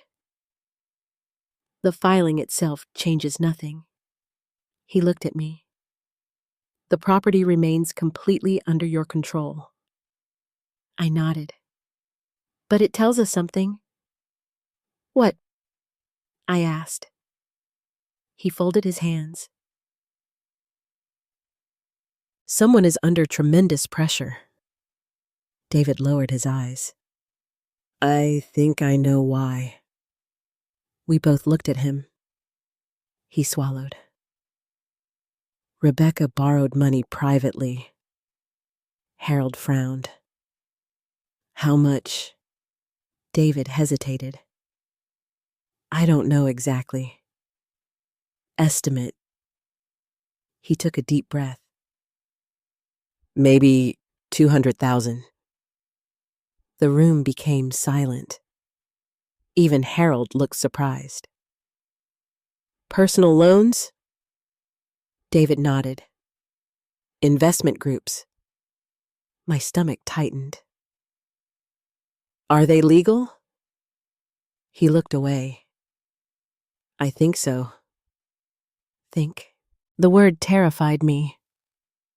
Harold leaned forward. David, does anyone outside your marriage know about this property? He answered quietly. Yes. How many people? I don't know. I suddenly understood. The problem was no longer Rebecca. It was everyone waiting behind her. Investors. Lenders. People expecting money. People expecting promises to become reality. My hands began to tremble. Harold noticed. Susan, legally, you're protected. But emotionally, I asked. Nobody answered. After the meeting ended, David followed me outside. The sky was gray again. The air smelled like rain. He looked older than his 38 years. Mom. I stopped. I swear I didn't know about the lawyer. I believe you. His eyes filled with relief. But you still knew about the debt. He nodded. I thought we could fix it. How? He looked embarrassed. Rebecca believed the property would save us. Us. Always us. Not family. Not responsibility. Not right or wrong. Just survival. I looked directly at him. What happens if I sign? He didn't answer immediately. Finally, he spoke. We pay everything. And then, he looked down. I don't know. That honesty mattered, because for the first time, nobody had answers. Around noon, I returned home. The mailbox contained bills, advertisements, nothing unusual. Yet I felt as if my entire life had changed in 1 week. The anniversary party suddenly seemed far away. The humiliation, the laughter, those wounds still hurt. But now something bigger stood before us. Money changes people. Thomas had always believed that. Now I was watching it happen. At 3 o'clock, my phone rang. Rebecca? I considered ignoring it. Instead, I answered. Hello. Her voice shook. Susan? What is it? Can I come over? No. Silence. Please. No. She started crying. I don't know what to do. I closed my eyes. For years, I had imagined what I would say if she ever apologized, if she ever admitted she had hurt me. Yet now that moment had arrived, and I felt only sadness. What about your lawyer? Silence. David told you? Harold told me. She began crying harder. I was desperate. You filed documents. I panicked. You promised people money. I know. I sat quietly. Then she asked the question. Will you help us? The answer stayed trapped inside me. Because I wanted to help David, but helping and rescuing are not always the same thing. I don't know. She whispered. They'll take everything. I looked around my kitchen. The old clock. Thomas's chair. The photographs. The memories. Everything we built. Sometimes losing everything teaches people what matters. I finally said, I won't sign today. Her breathing became shaky. Tomorrow. No. Please. No. She began sobbing. For a moment, I heard not a cruel woman, not an ambitious woman, only a frightened woman. And somehow, that made everything even more painful. That evening, David arrived again. He looked nervous. We need to talk. I invited him inside. He carried something under his arm. The wooden box. My breathing stopped. I brought it back. He placed it carefully on the table. For several seconds, neither of us touched it. Then he opened it. Everything remained inside. The table runner, the photographs, the letters, the envelopes. He handed me the final envelope. When the time is right. My fingers trembled. Thomas had written these words years ago. Perhaps he had known. Perhaps he had seen something in people that I had missed. David sat quietly. Open it. I carefully broke the seal. Inside was only one page, very short. Thomas's handwriting filled the paper. Susan, if this letter is opened, our family is standing at a crossroads. Money can repair houses. It cannot repair character. Protect David if you can, but do not protect his mistakes. And never give away something important simply because someone makes you feel guilty. You have always been stronger than you believe. Trust yourself. Thomas. Tears rolled down my face. David was crying too. Neither of us spoke. Finally, he whispered. He knew. I nodded. He knew people. For a long time, we sat together. Mother and son. No money. No lawyers. No Rebecca. Only grief. Only truth. Only Thomas's voice speaking to us from the past. Then David said something I never expected. I'm leaving the house. I looked up. What? I need time. What about Rebecca? I don't know. His voice broke. I love her. I know. But I can't keep pretending. I saw the little boy inside him again. The boy who wanted everyone happy. The boy who feared disappointing people. The boy who had finally become exhausted. As he stood to leave, he looked at me. "What would Dad do?" I answered honestly. "He would tell you to tell the truth." He nodded. After he left, I sat alone beside the wooden box. Outside, rain began falling again, the same rain that had fallen the night of the party. But everything had changed. Rebecca was losing control. David was finally waking up, and I was beginning to understand something important. The decision ahead was not about money. It was about what kind of family would survive after the truth finally arrived. At 9 o'clock, someone knocked on my front door. I opened it. Rebecca stood there. She wasn't crying. She wasn't begging. She looked terrified. And the first words she said were, "They came to our house. They came to our house."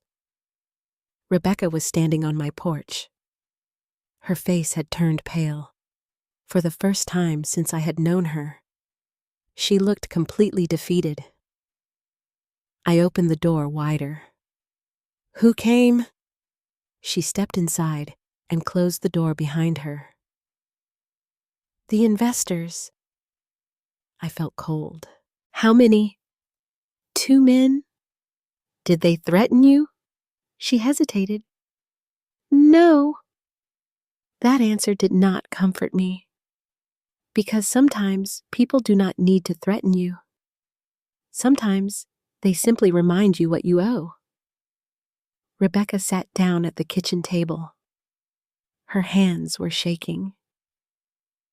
"They know about the land."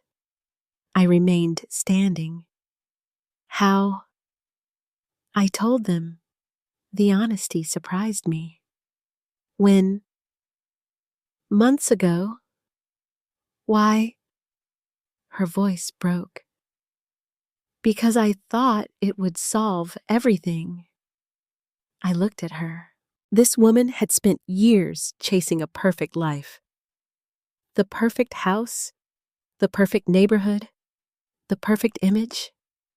And now she sat inside my old kitchen, frightened of losing everything. She continued, "I thought the property would eventually belong to David." "Why?" "Because he's your son." I sat across from her. "Thomas never promised that." "I know." "Neither did I." "I know." Tears rolled down her face. For the first time, she did not defend herself. She simply looked exhausted. The front door suddenly opened. David entered. He stopped immediately. "Rebecca." She stood. He looked confused. "What are you doing here?" Neither answered. He looked at me. "Mom." I took a deep breath. "The investors visited." His face changed instantly. "They came to the house." Rebecca nodded. "What did they say?" "They want answers." David sat down heavily. For several minutes, nobody spoke. The silence felt enormous. Finally, David asked, "How much?" Rebecca whispered, 280,000. He stared at her. "What?" She began crying. "There were penalties. You said 200. I was afraid." He stood up. "Afraid." His voice rose for the first time. "You lied to me." "I was trying to fix it by borrowing more money.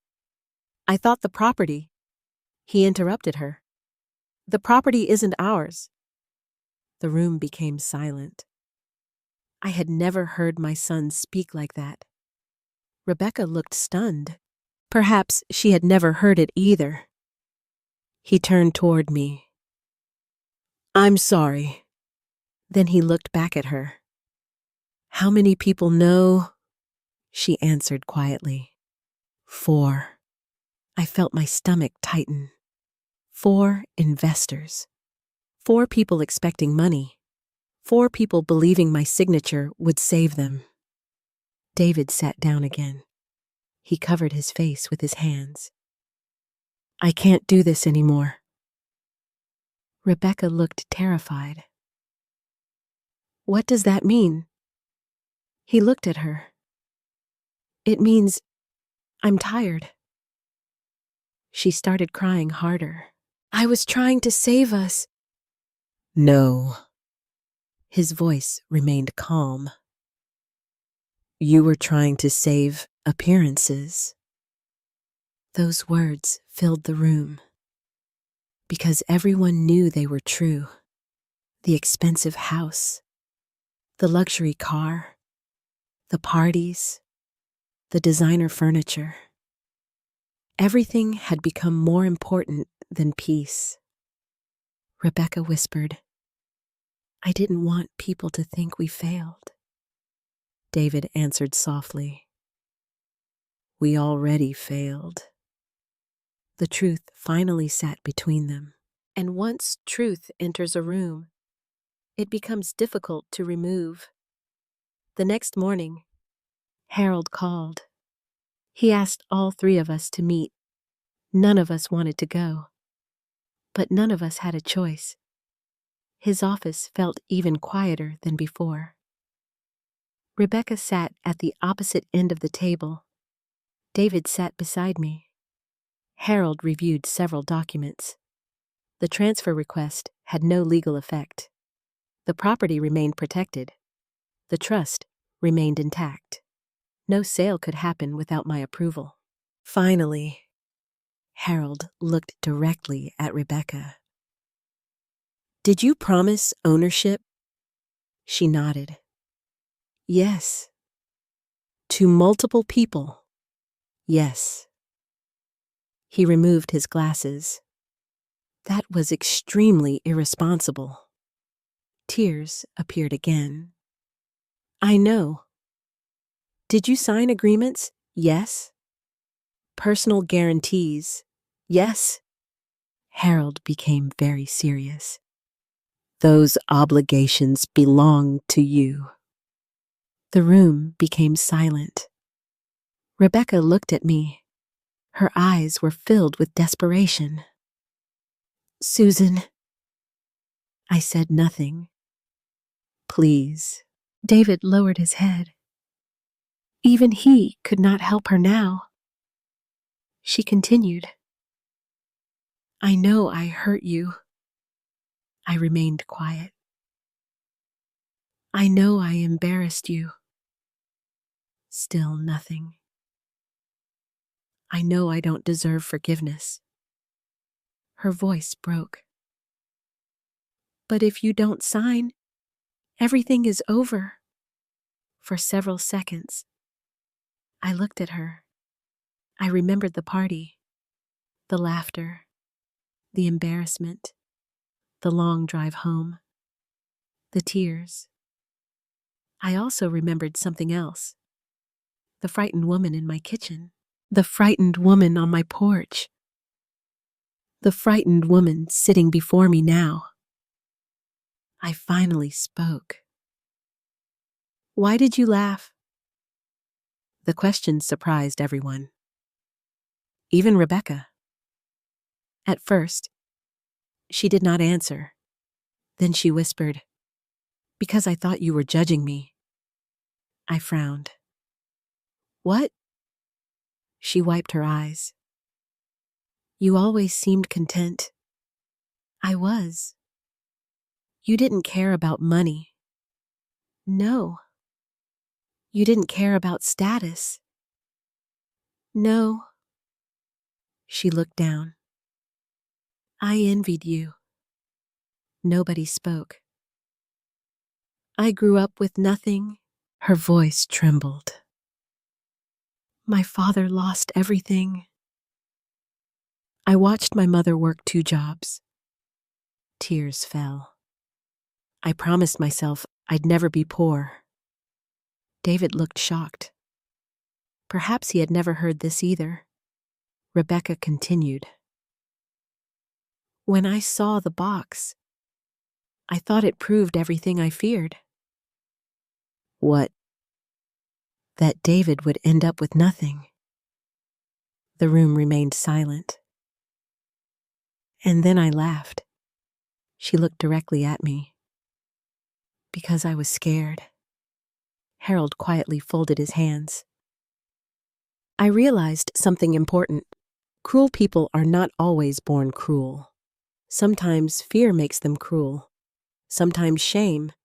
Sometimes pride. But understanding someone is not the same as excusing them. I looked at Rebecca.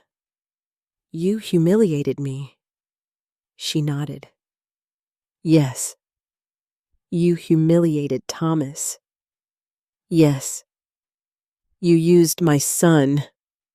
Tears flowed. Yes. And you wanted my signature. She whispered. Yes. The truth had finally arrived. No lies, no excuses, no performance, only truth. After the meeting ended, Harold asked me to remain behind. David and Rebecca waited outside. He closed the door. There is one final decision. I nodded. The trust. What about it? Thomas had included a clause, a condition, one that had never been activated. Harold slid a document toward me. I read it slowly. The property could not pass directly to any family member. Instead, it could be placed into a protected family trust. The trustee, the decision maker, the person who controlled everything, Susan Mitchell.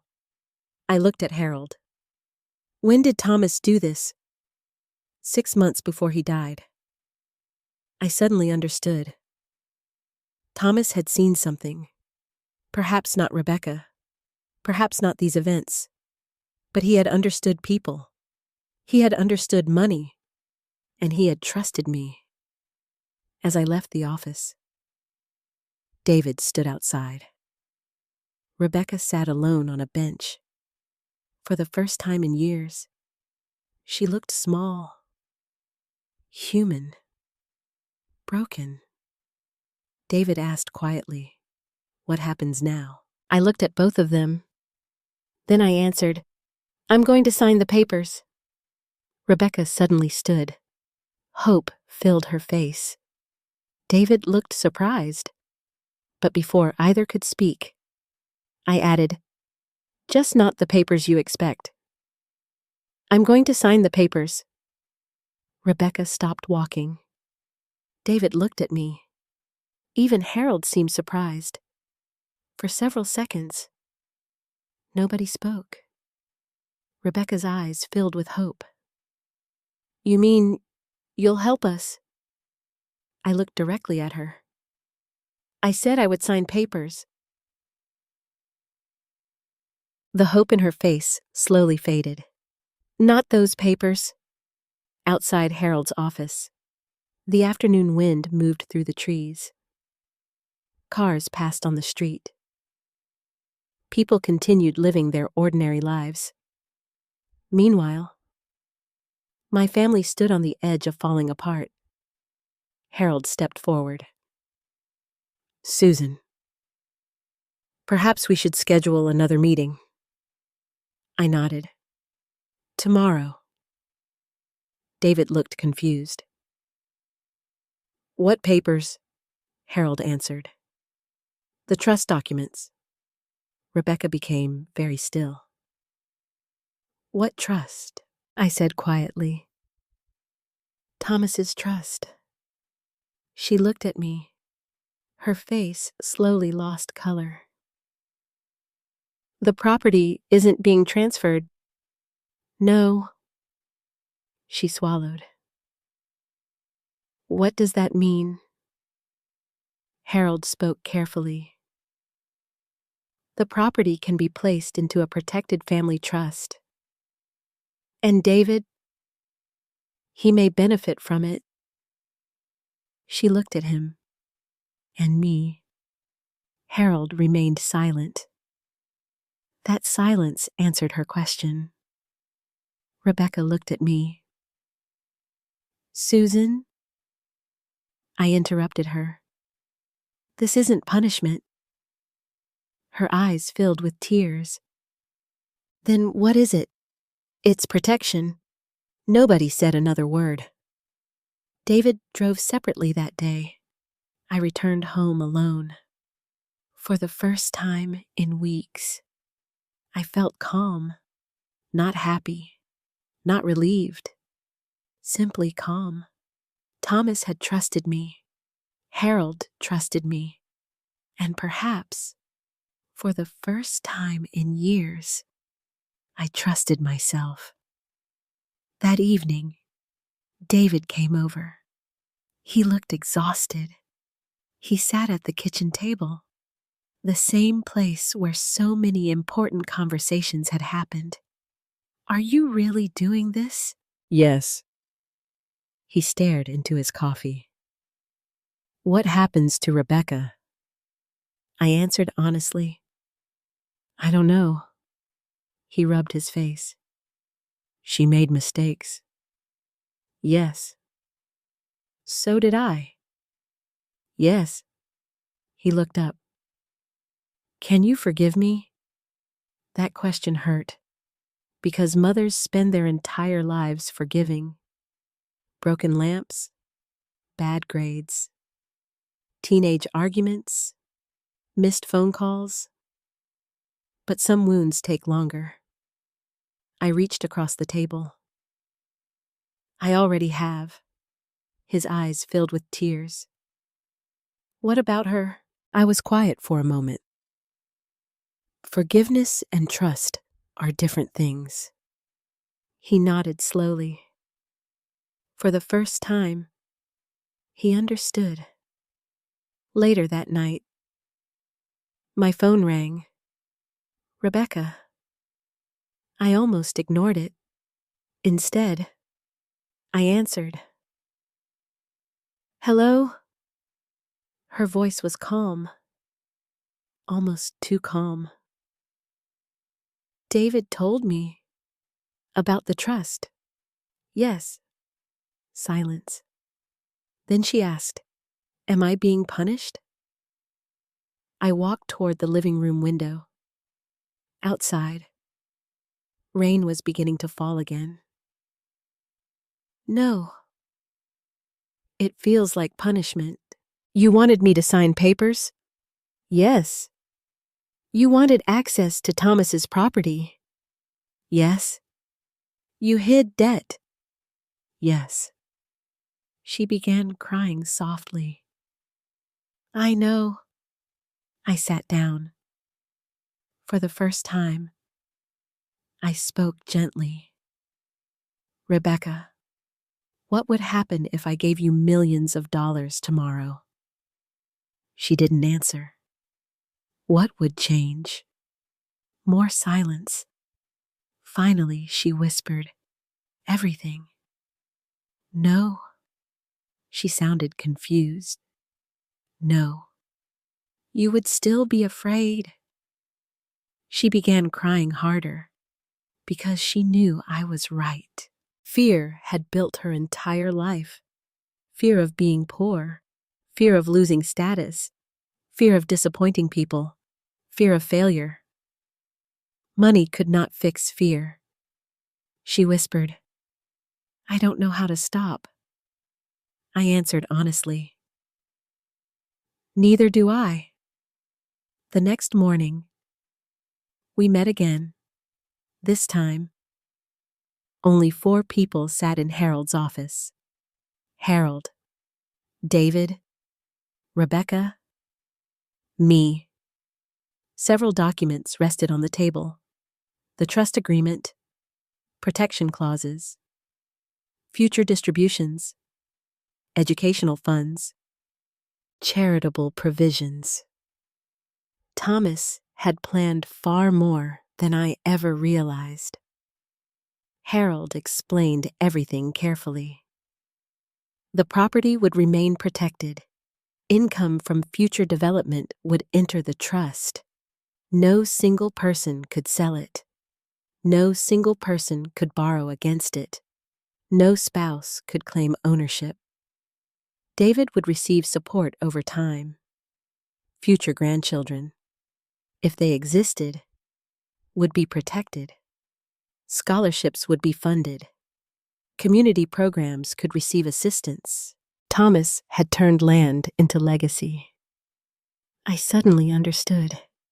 He never wanted wealth. He wanted protection. Rebecca sat quietly. She barely spoke. Finally, she asked, "So that's it?" Harold looked at her. "What do you mean?" "I lose everything." I looked directly at her.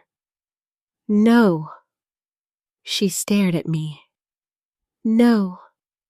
You lose control." Tears appeared again, because she understood. For years, control had been her safety. Control of money. Control of appearances. Control of David. Control of the future. Now it was gone. Harold placed the papers before me. I picked up the pen. The room became completely silent. Thomas's words echoed inside me. "Protect David. Do not protect his mistakes." I signed. Susan Mitchell. One signature, just as Rebecca had wanted, but not for the reason she expected. I signed again, and again. The trust became official. The property was protected. Thomas's wishes survived. I placed the pen down. Nobody moved. Finally, Harold smiled. Thomas would be proud. Those words nearly broke me. Rebecca lowered her head. David quietly wiped his eyes. The meeting ended. Outside the office, Rebecca approached me. For a moment, neither of us spoke. Then she said, "I'm sorry." I looked at her. Not the elegant woman from the anniversary party. Not the successful real estate agent. Not the woman holding my wooden box and laughing. Just a tired woman. A frightened woman. A broken woman. "I know." Tears rolled down her face. "I ruined everything." I thought carefully before answering. "No." She looked confused. "No, you revealed everything." For the first time, she understood. The party, the laughter, the debt, the lies, the property. Without those things, perhaps the truth would never have appeared. David walked toward us. He looked at Rebecca. She looked at him. Years of marriage stood between them. Love, arguments, dreams, mistakes. Finally, he spoke. "I need some time." She nodded. "I know. I'm staying with Mom for a while." The words hurt her. I could see it, but she simply nodded again. "Okay." No arguments. No accusations. No manipulation. Just sadness. As she walked toward her car, she suddenly turned back. "Susan." "Yes." She took a deep breath. The box wasn't cheap. My eyes filled with tears. "No." She nodded.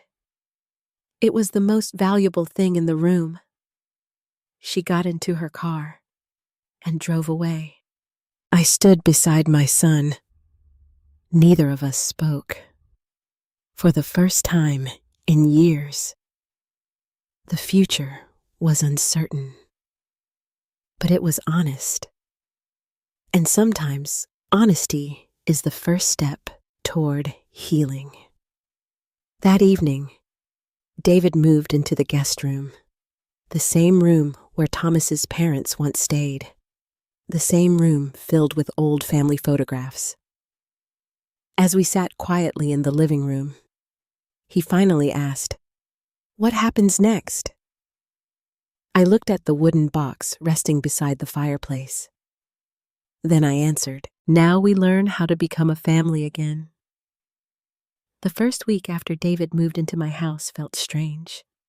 For years, I had imagined hearing his footsteps in the hallway again. I had imagined breakfast together, conversations, laughter. Instead, the house remained quiet. David barely spoke. He woke early. He left for work. He returned late. Most evenings he sat on the back porch staring at the garden. Sometimes grief does not arrive when someone dies. Sometimes it arrives when you realize the life you built is falling apart. One morning I found him sitting at the kitchen table. The coffee had gone cold. He looked exhausted. "Did you sleep?" He shook his head. "No." I sat beside him. "What happened?" He rubbed his face. "Rebecca called." "Is she okay?" He stared at the table. "I don't know." That answer frightened me. "Did something happen?" "The bank called." I remained quiet. "They may start foreclosure proceedings, meh." I felt my stomach tighten. The house. The beautiful house. The expensive house. The house that had become so important.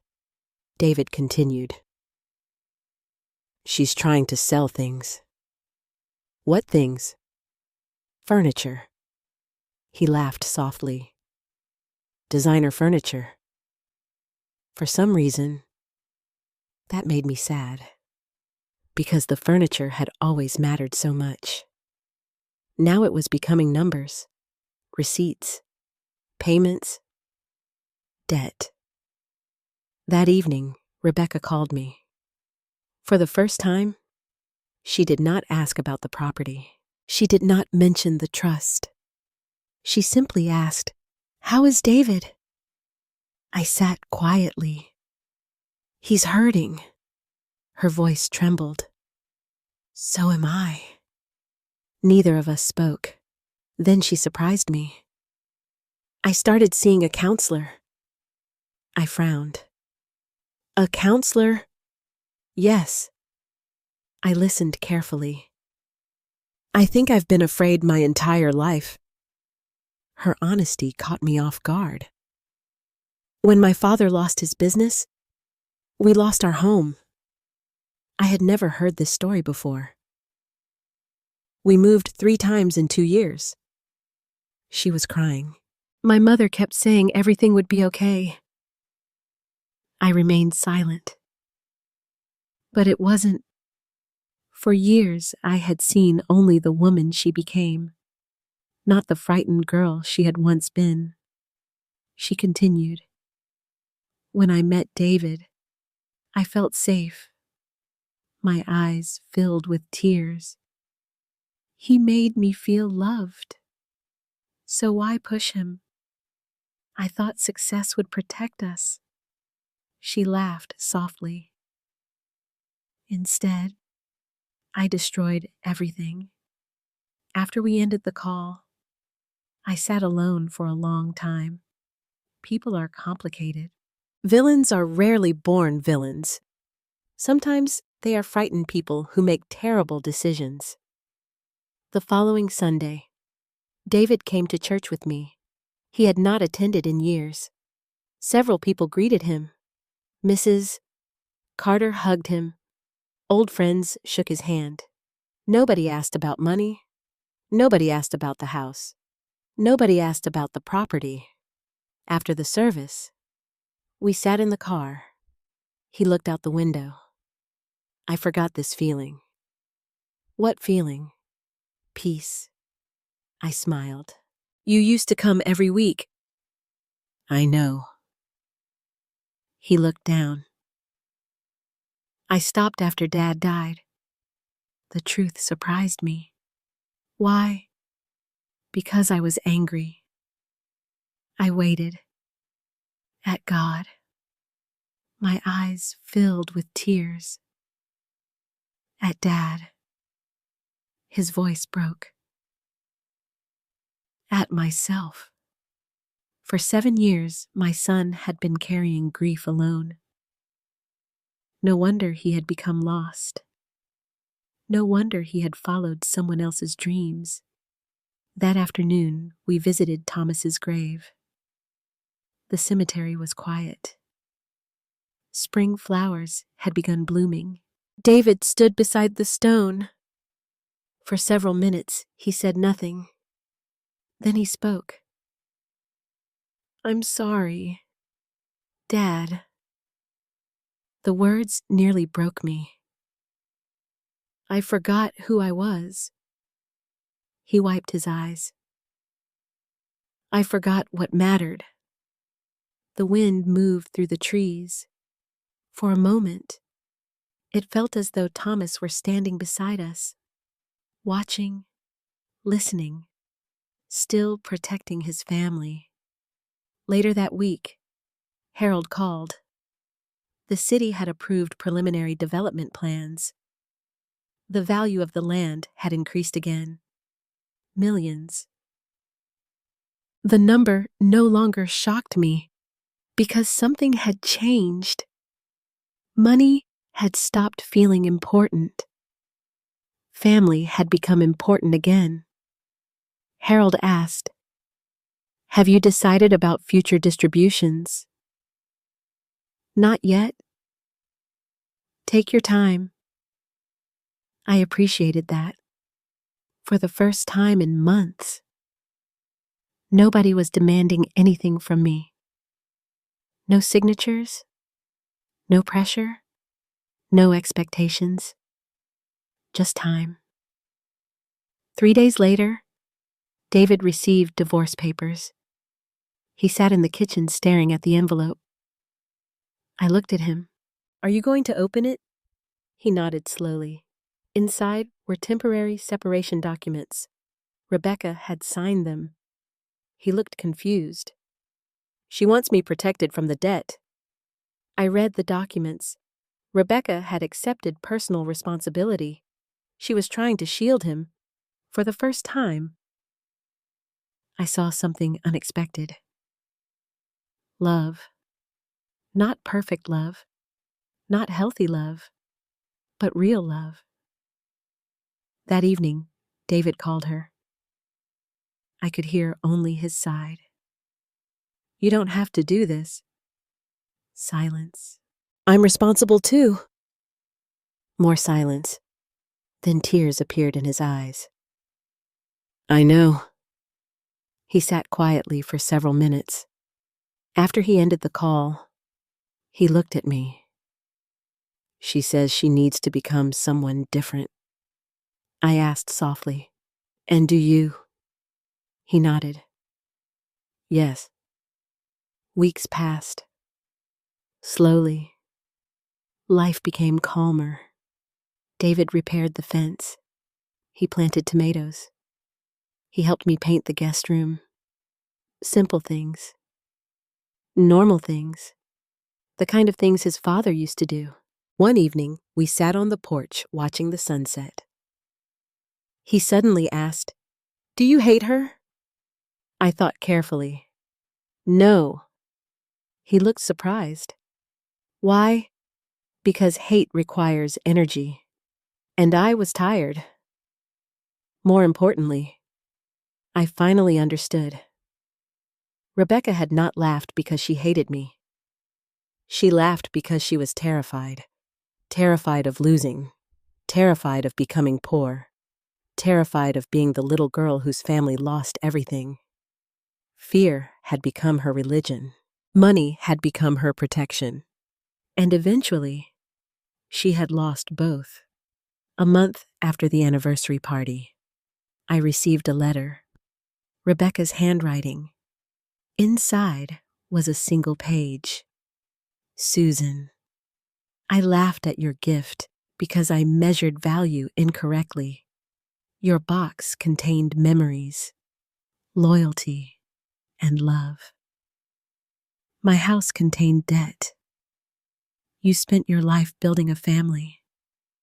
I spent mine building appearances. I am sorry. Rebecca. I folded the letter carefully.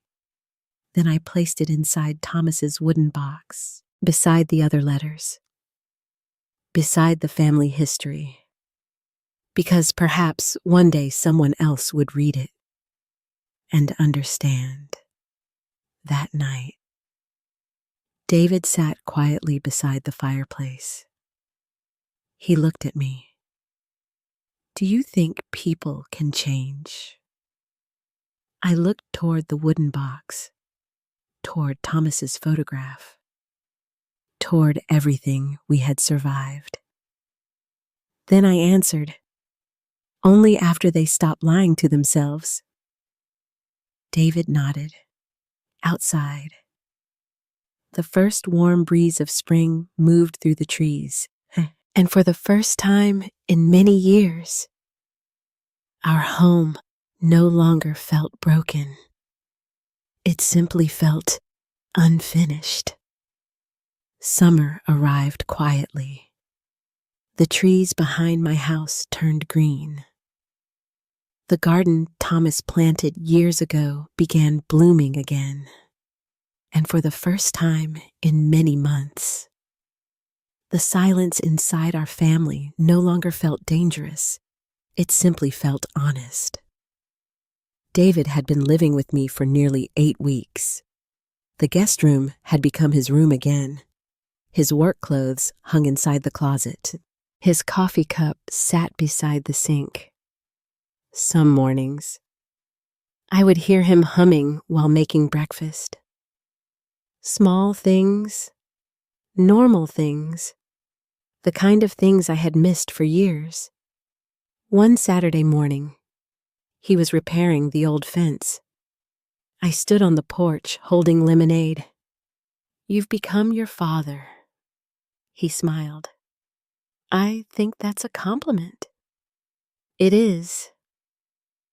He drove the final nail into the board. For a moment, he looked exactly like Thomas. The same hands, the same expression, the same quiet determination. He sat beside me. Rebecca called again. I looked at him. How is she? He took a long breath. Working. Real estate. No. That surprised me. She took a job at a furniture store. I remained quiet. The business collapsed. There was no joy in his voice. No revenge, only sadness. She sold the SUV. I nodded. The house, it's listed. The large house, the expensive house, the house that had once seemed more important than family. Now it was simply another asset, another bill, another loss. David looked toward the yard. I never wanted any of it. I believed him. People sometimes mistake weakness for greed. David had not been greedy. He had simply been afraid to disappoint the woman he loved. Fear can make good people disappear. Several days later, I received another letter from Rebecca. This one was longer. She wrote about counseling, about her childhood, about losing her father's business, about sleeping in motels as a teenager, about promising herself she would never be poor. One sentence stayed with me. I spent my entire life trying to become someone nobody could pity. I read it several times, because perhaps that was true. Money had become her armor. Success had become her protection. Status had become her identity. And when those things collapsed, she no longer knew who she was. I placed the letter inside the wooden box.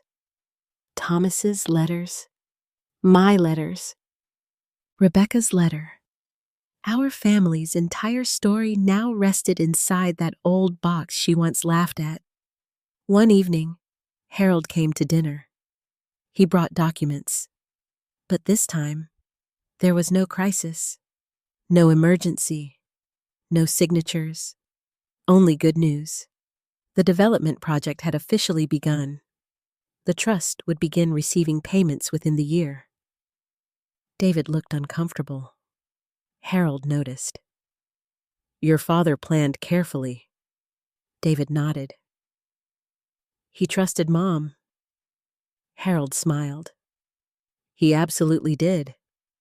After dinner, Harold remained behind. David went upstairs. The dishes sat drying beside the sink. Harold looked at me. Have you made your final decision? I knew what he meant. The trust, the future, the distributions. I nodded. I have. He waited. David will receive support gradually. Harold smiled. Good. The community scholarship stays. Thomas wanted that. I nodded. And part of the income will support the hospital. He looked surprised. The hospital. The nurses who cared for Thomas. My eyes filled with tears. He would like that. Harold stood at the door. He stopped. Susan. Yes. You saved your family. I thought about that after he left. Had I, or had Thomas? Or perhaps the truth had. Months passed. The leaves slowly began changing. David rented a small apartment nearby. He wanted to rebuild his own life. But every Sunday, he came for dinner. Just as he had years earlier. Roast chicken, potatoes, pie. Simple meals, simple conversations. Sometimes we talked about Thomas. Sometimes we laughed. Sometimes we sat quietly. The distance between us slowly disappeared. One afternoon, he arrived carrying flowers.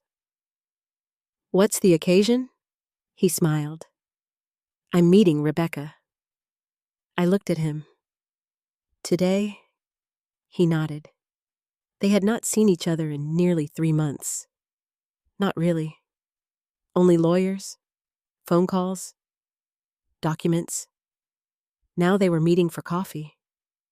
As he prepared to leave, he asked, What if she wants to come back?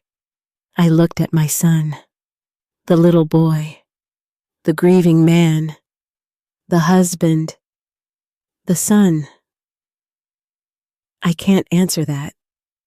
He nodded. Do you forgive her? I thought carefully. Yes. Do you trust her? I was quiet. Not yet. He smiled sadly. That's fair. He left. I spent the afternoon gardening. When he returned that evening, his face looked different. Lighter, older, wiser. We sat on the porch. How did it go? He looked toward the sunset. She apologized. I said nothing. Really apologized. He swallowed. She said she spent years trying to become important. My eyes filled with tears. And he smiled softly. She said she finally realized she already mattered. The air became still. What happens now? He laughed. I don't know. For once, uncertainty did not frighten him. Several weeks later, I received a package. No return address. Inside was a small picture frame. The photograph showed Thomas and me dancing at our 25th anniversary. I had forgotten that picture existed. A note sat behind the frame. Susan, thank you for teaching me that wealth and value are not the same thing.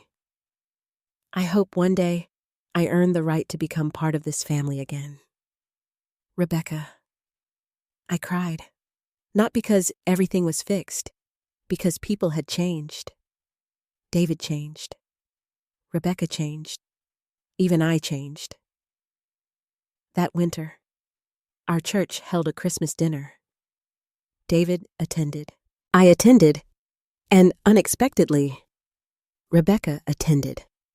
She stood near the entrance, nervous, quiet, very different from the woman who once hosted glamorous parties. She walked toward me. I understand if you don't want me here. I looked at her. For several seconds, I saw both women. The woman who laughed, the woman who cried, the woman who lied, the woman who learned. I stepped aside. Come eat. Tears appeared immediately. Thank you. That evening, nobody discussed money. Nobody discussed property. Nobody discussed the trust. We simply ate dinner, laughed, shared stories.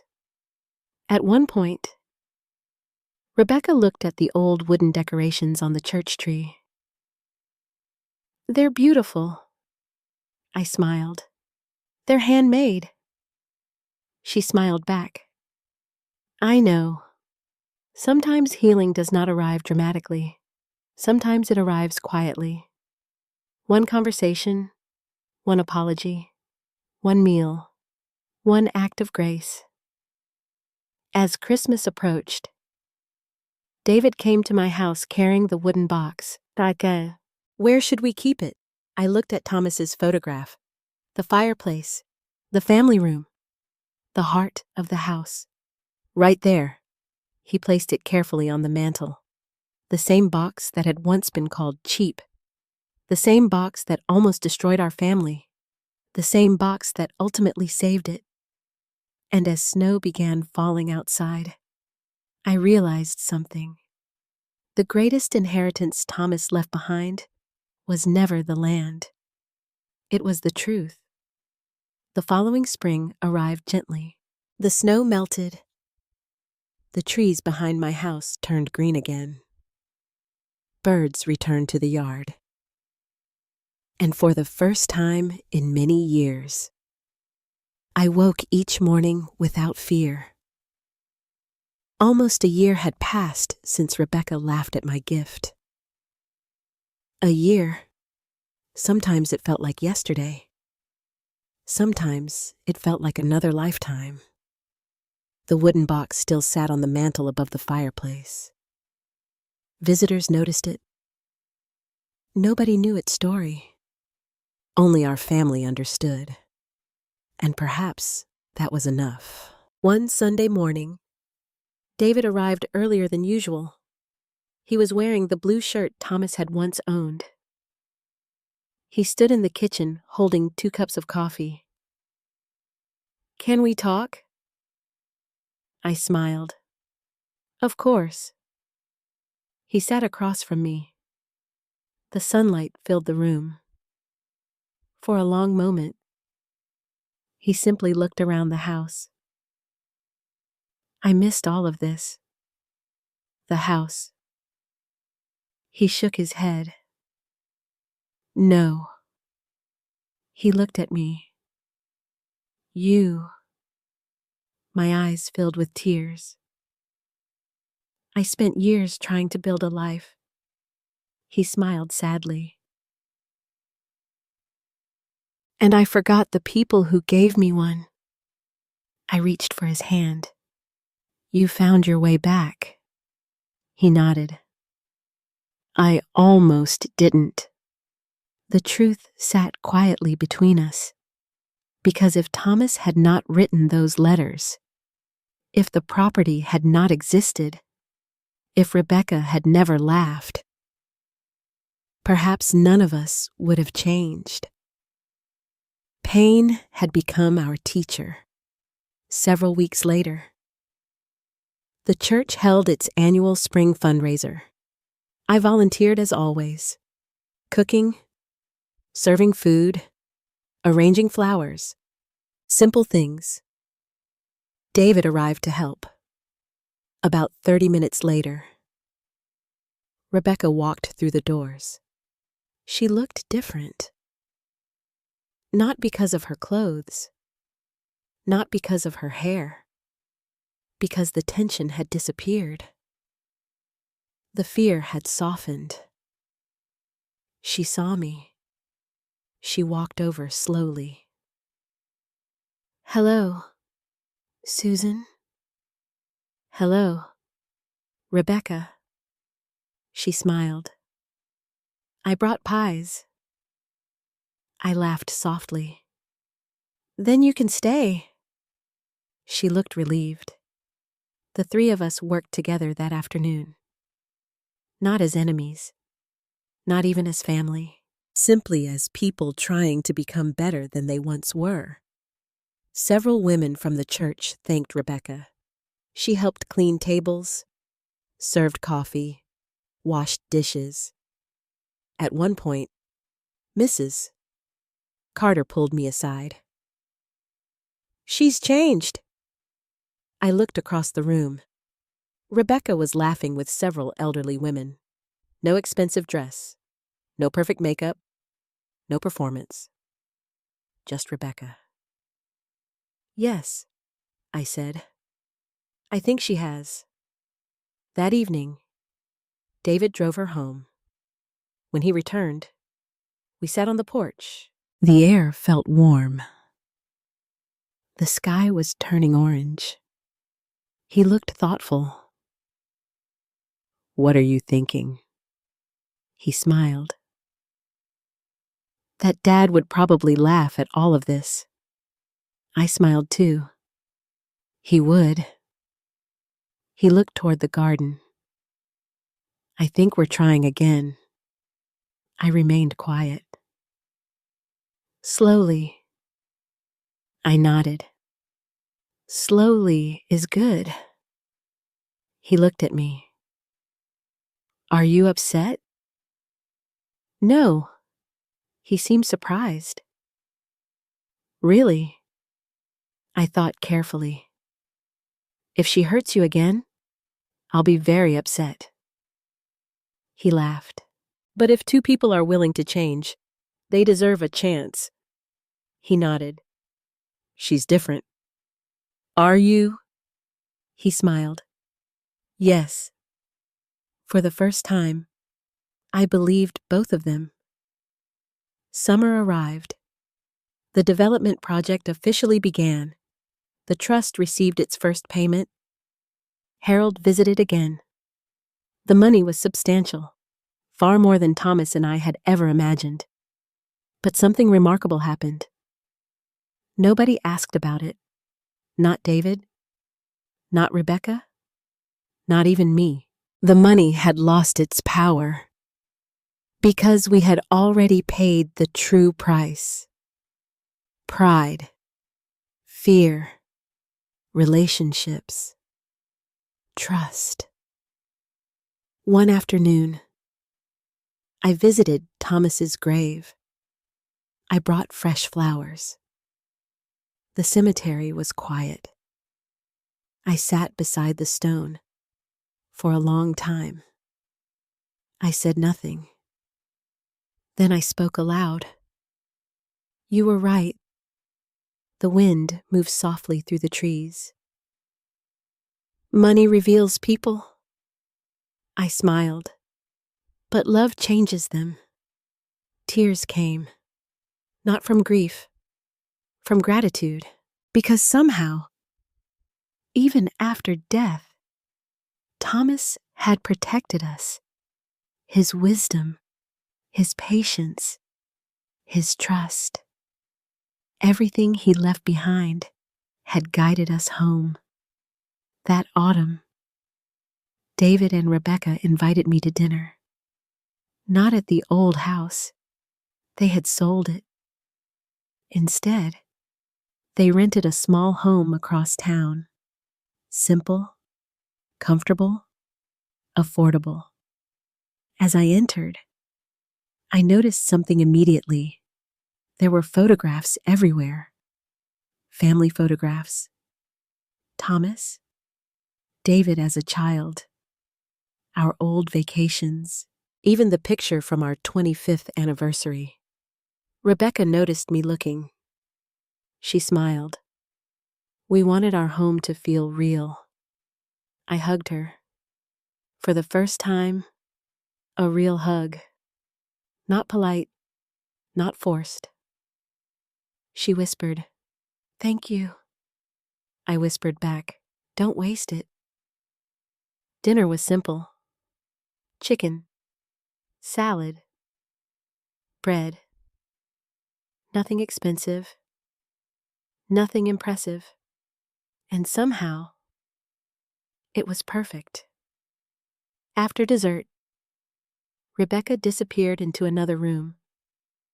When she returned, she carried something carefully. The wooden box. My heart stopped. She placed it in front of me. I think it belongs with all of us now. David sat beside her. I opened the box. Inside were Thomas's letters. My letters. Rebecca's letters. And one new envelope. My name. Susan. I looked up. What is this? Rebecca smiled through tears. A thank you letter. I laughed softly. You could have mailed it. She shook her head. No. I opened it. Inside, she had written, "You gave me something far more valuable than money. You showed me what family looks like. You refused to save my mistakes, but you helped save me. I will spend the rest of my life trying to deserve that gift." I folded the letter carefully. Then I placed it beside Thomas's. The box was complete. 3 generations, 3 stories, 3 lessons. As the evening ended, David walked me to my car. The stars filled the sky. He looked at me.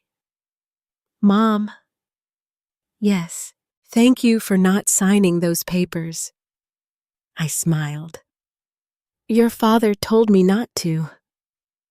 He laughed. Dad always wins. No. I looked toward the house, toward the lights, toward the family sitting inside. He just knew what mattered. I drove home slowly. The road felt peaceful. When I entered my house, I looked toward the empty space above the fireplace. The wooden box was gone. And somehow, that felt right.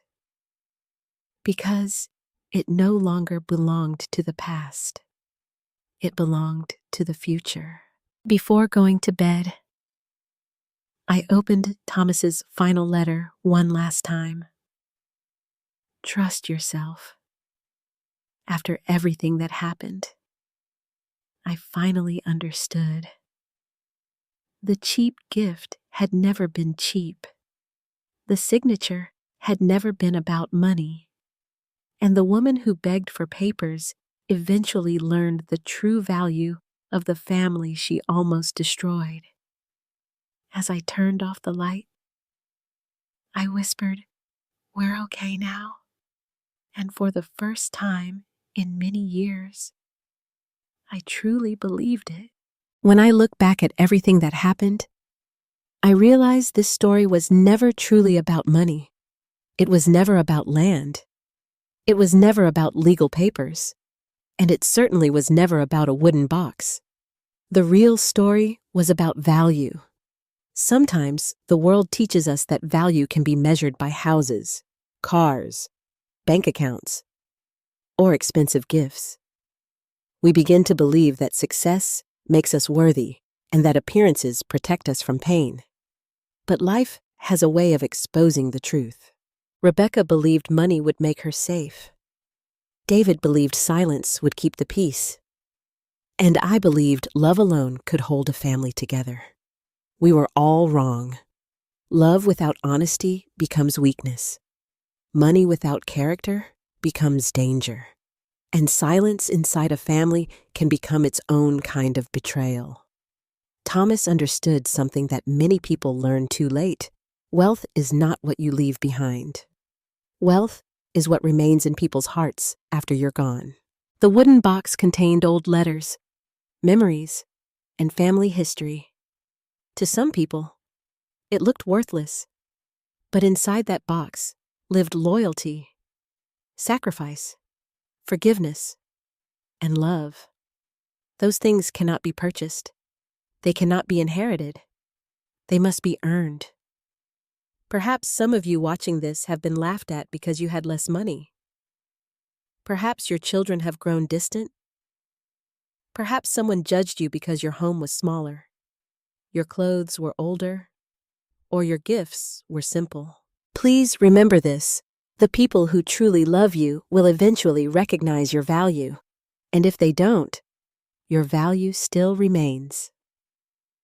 Forgiveness does not mean allowing people to hurt you. Helping someone does not mean rescuing them from every mistake.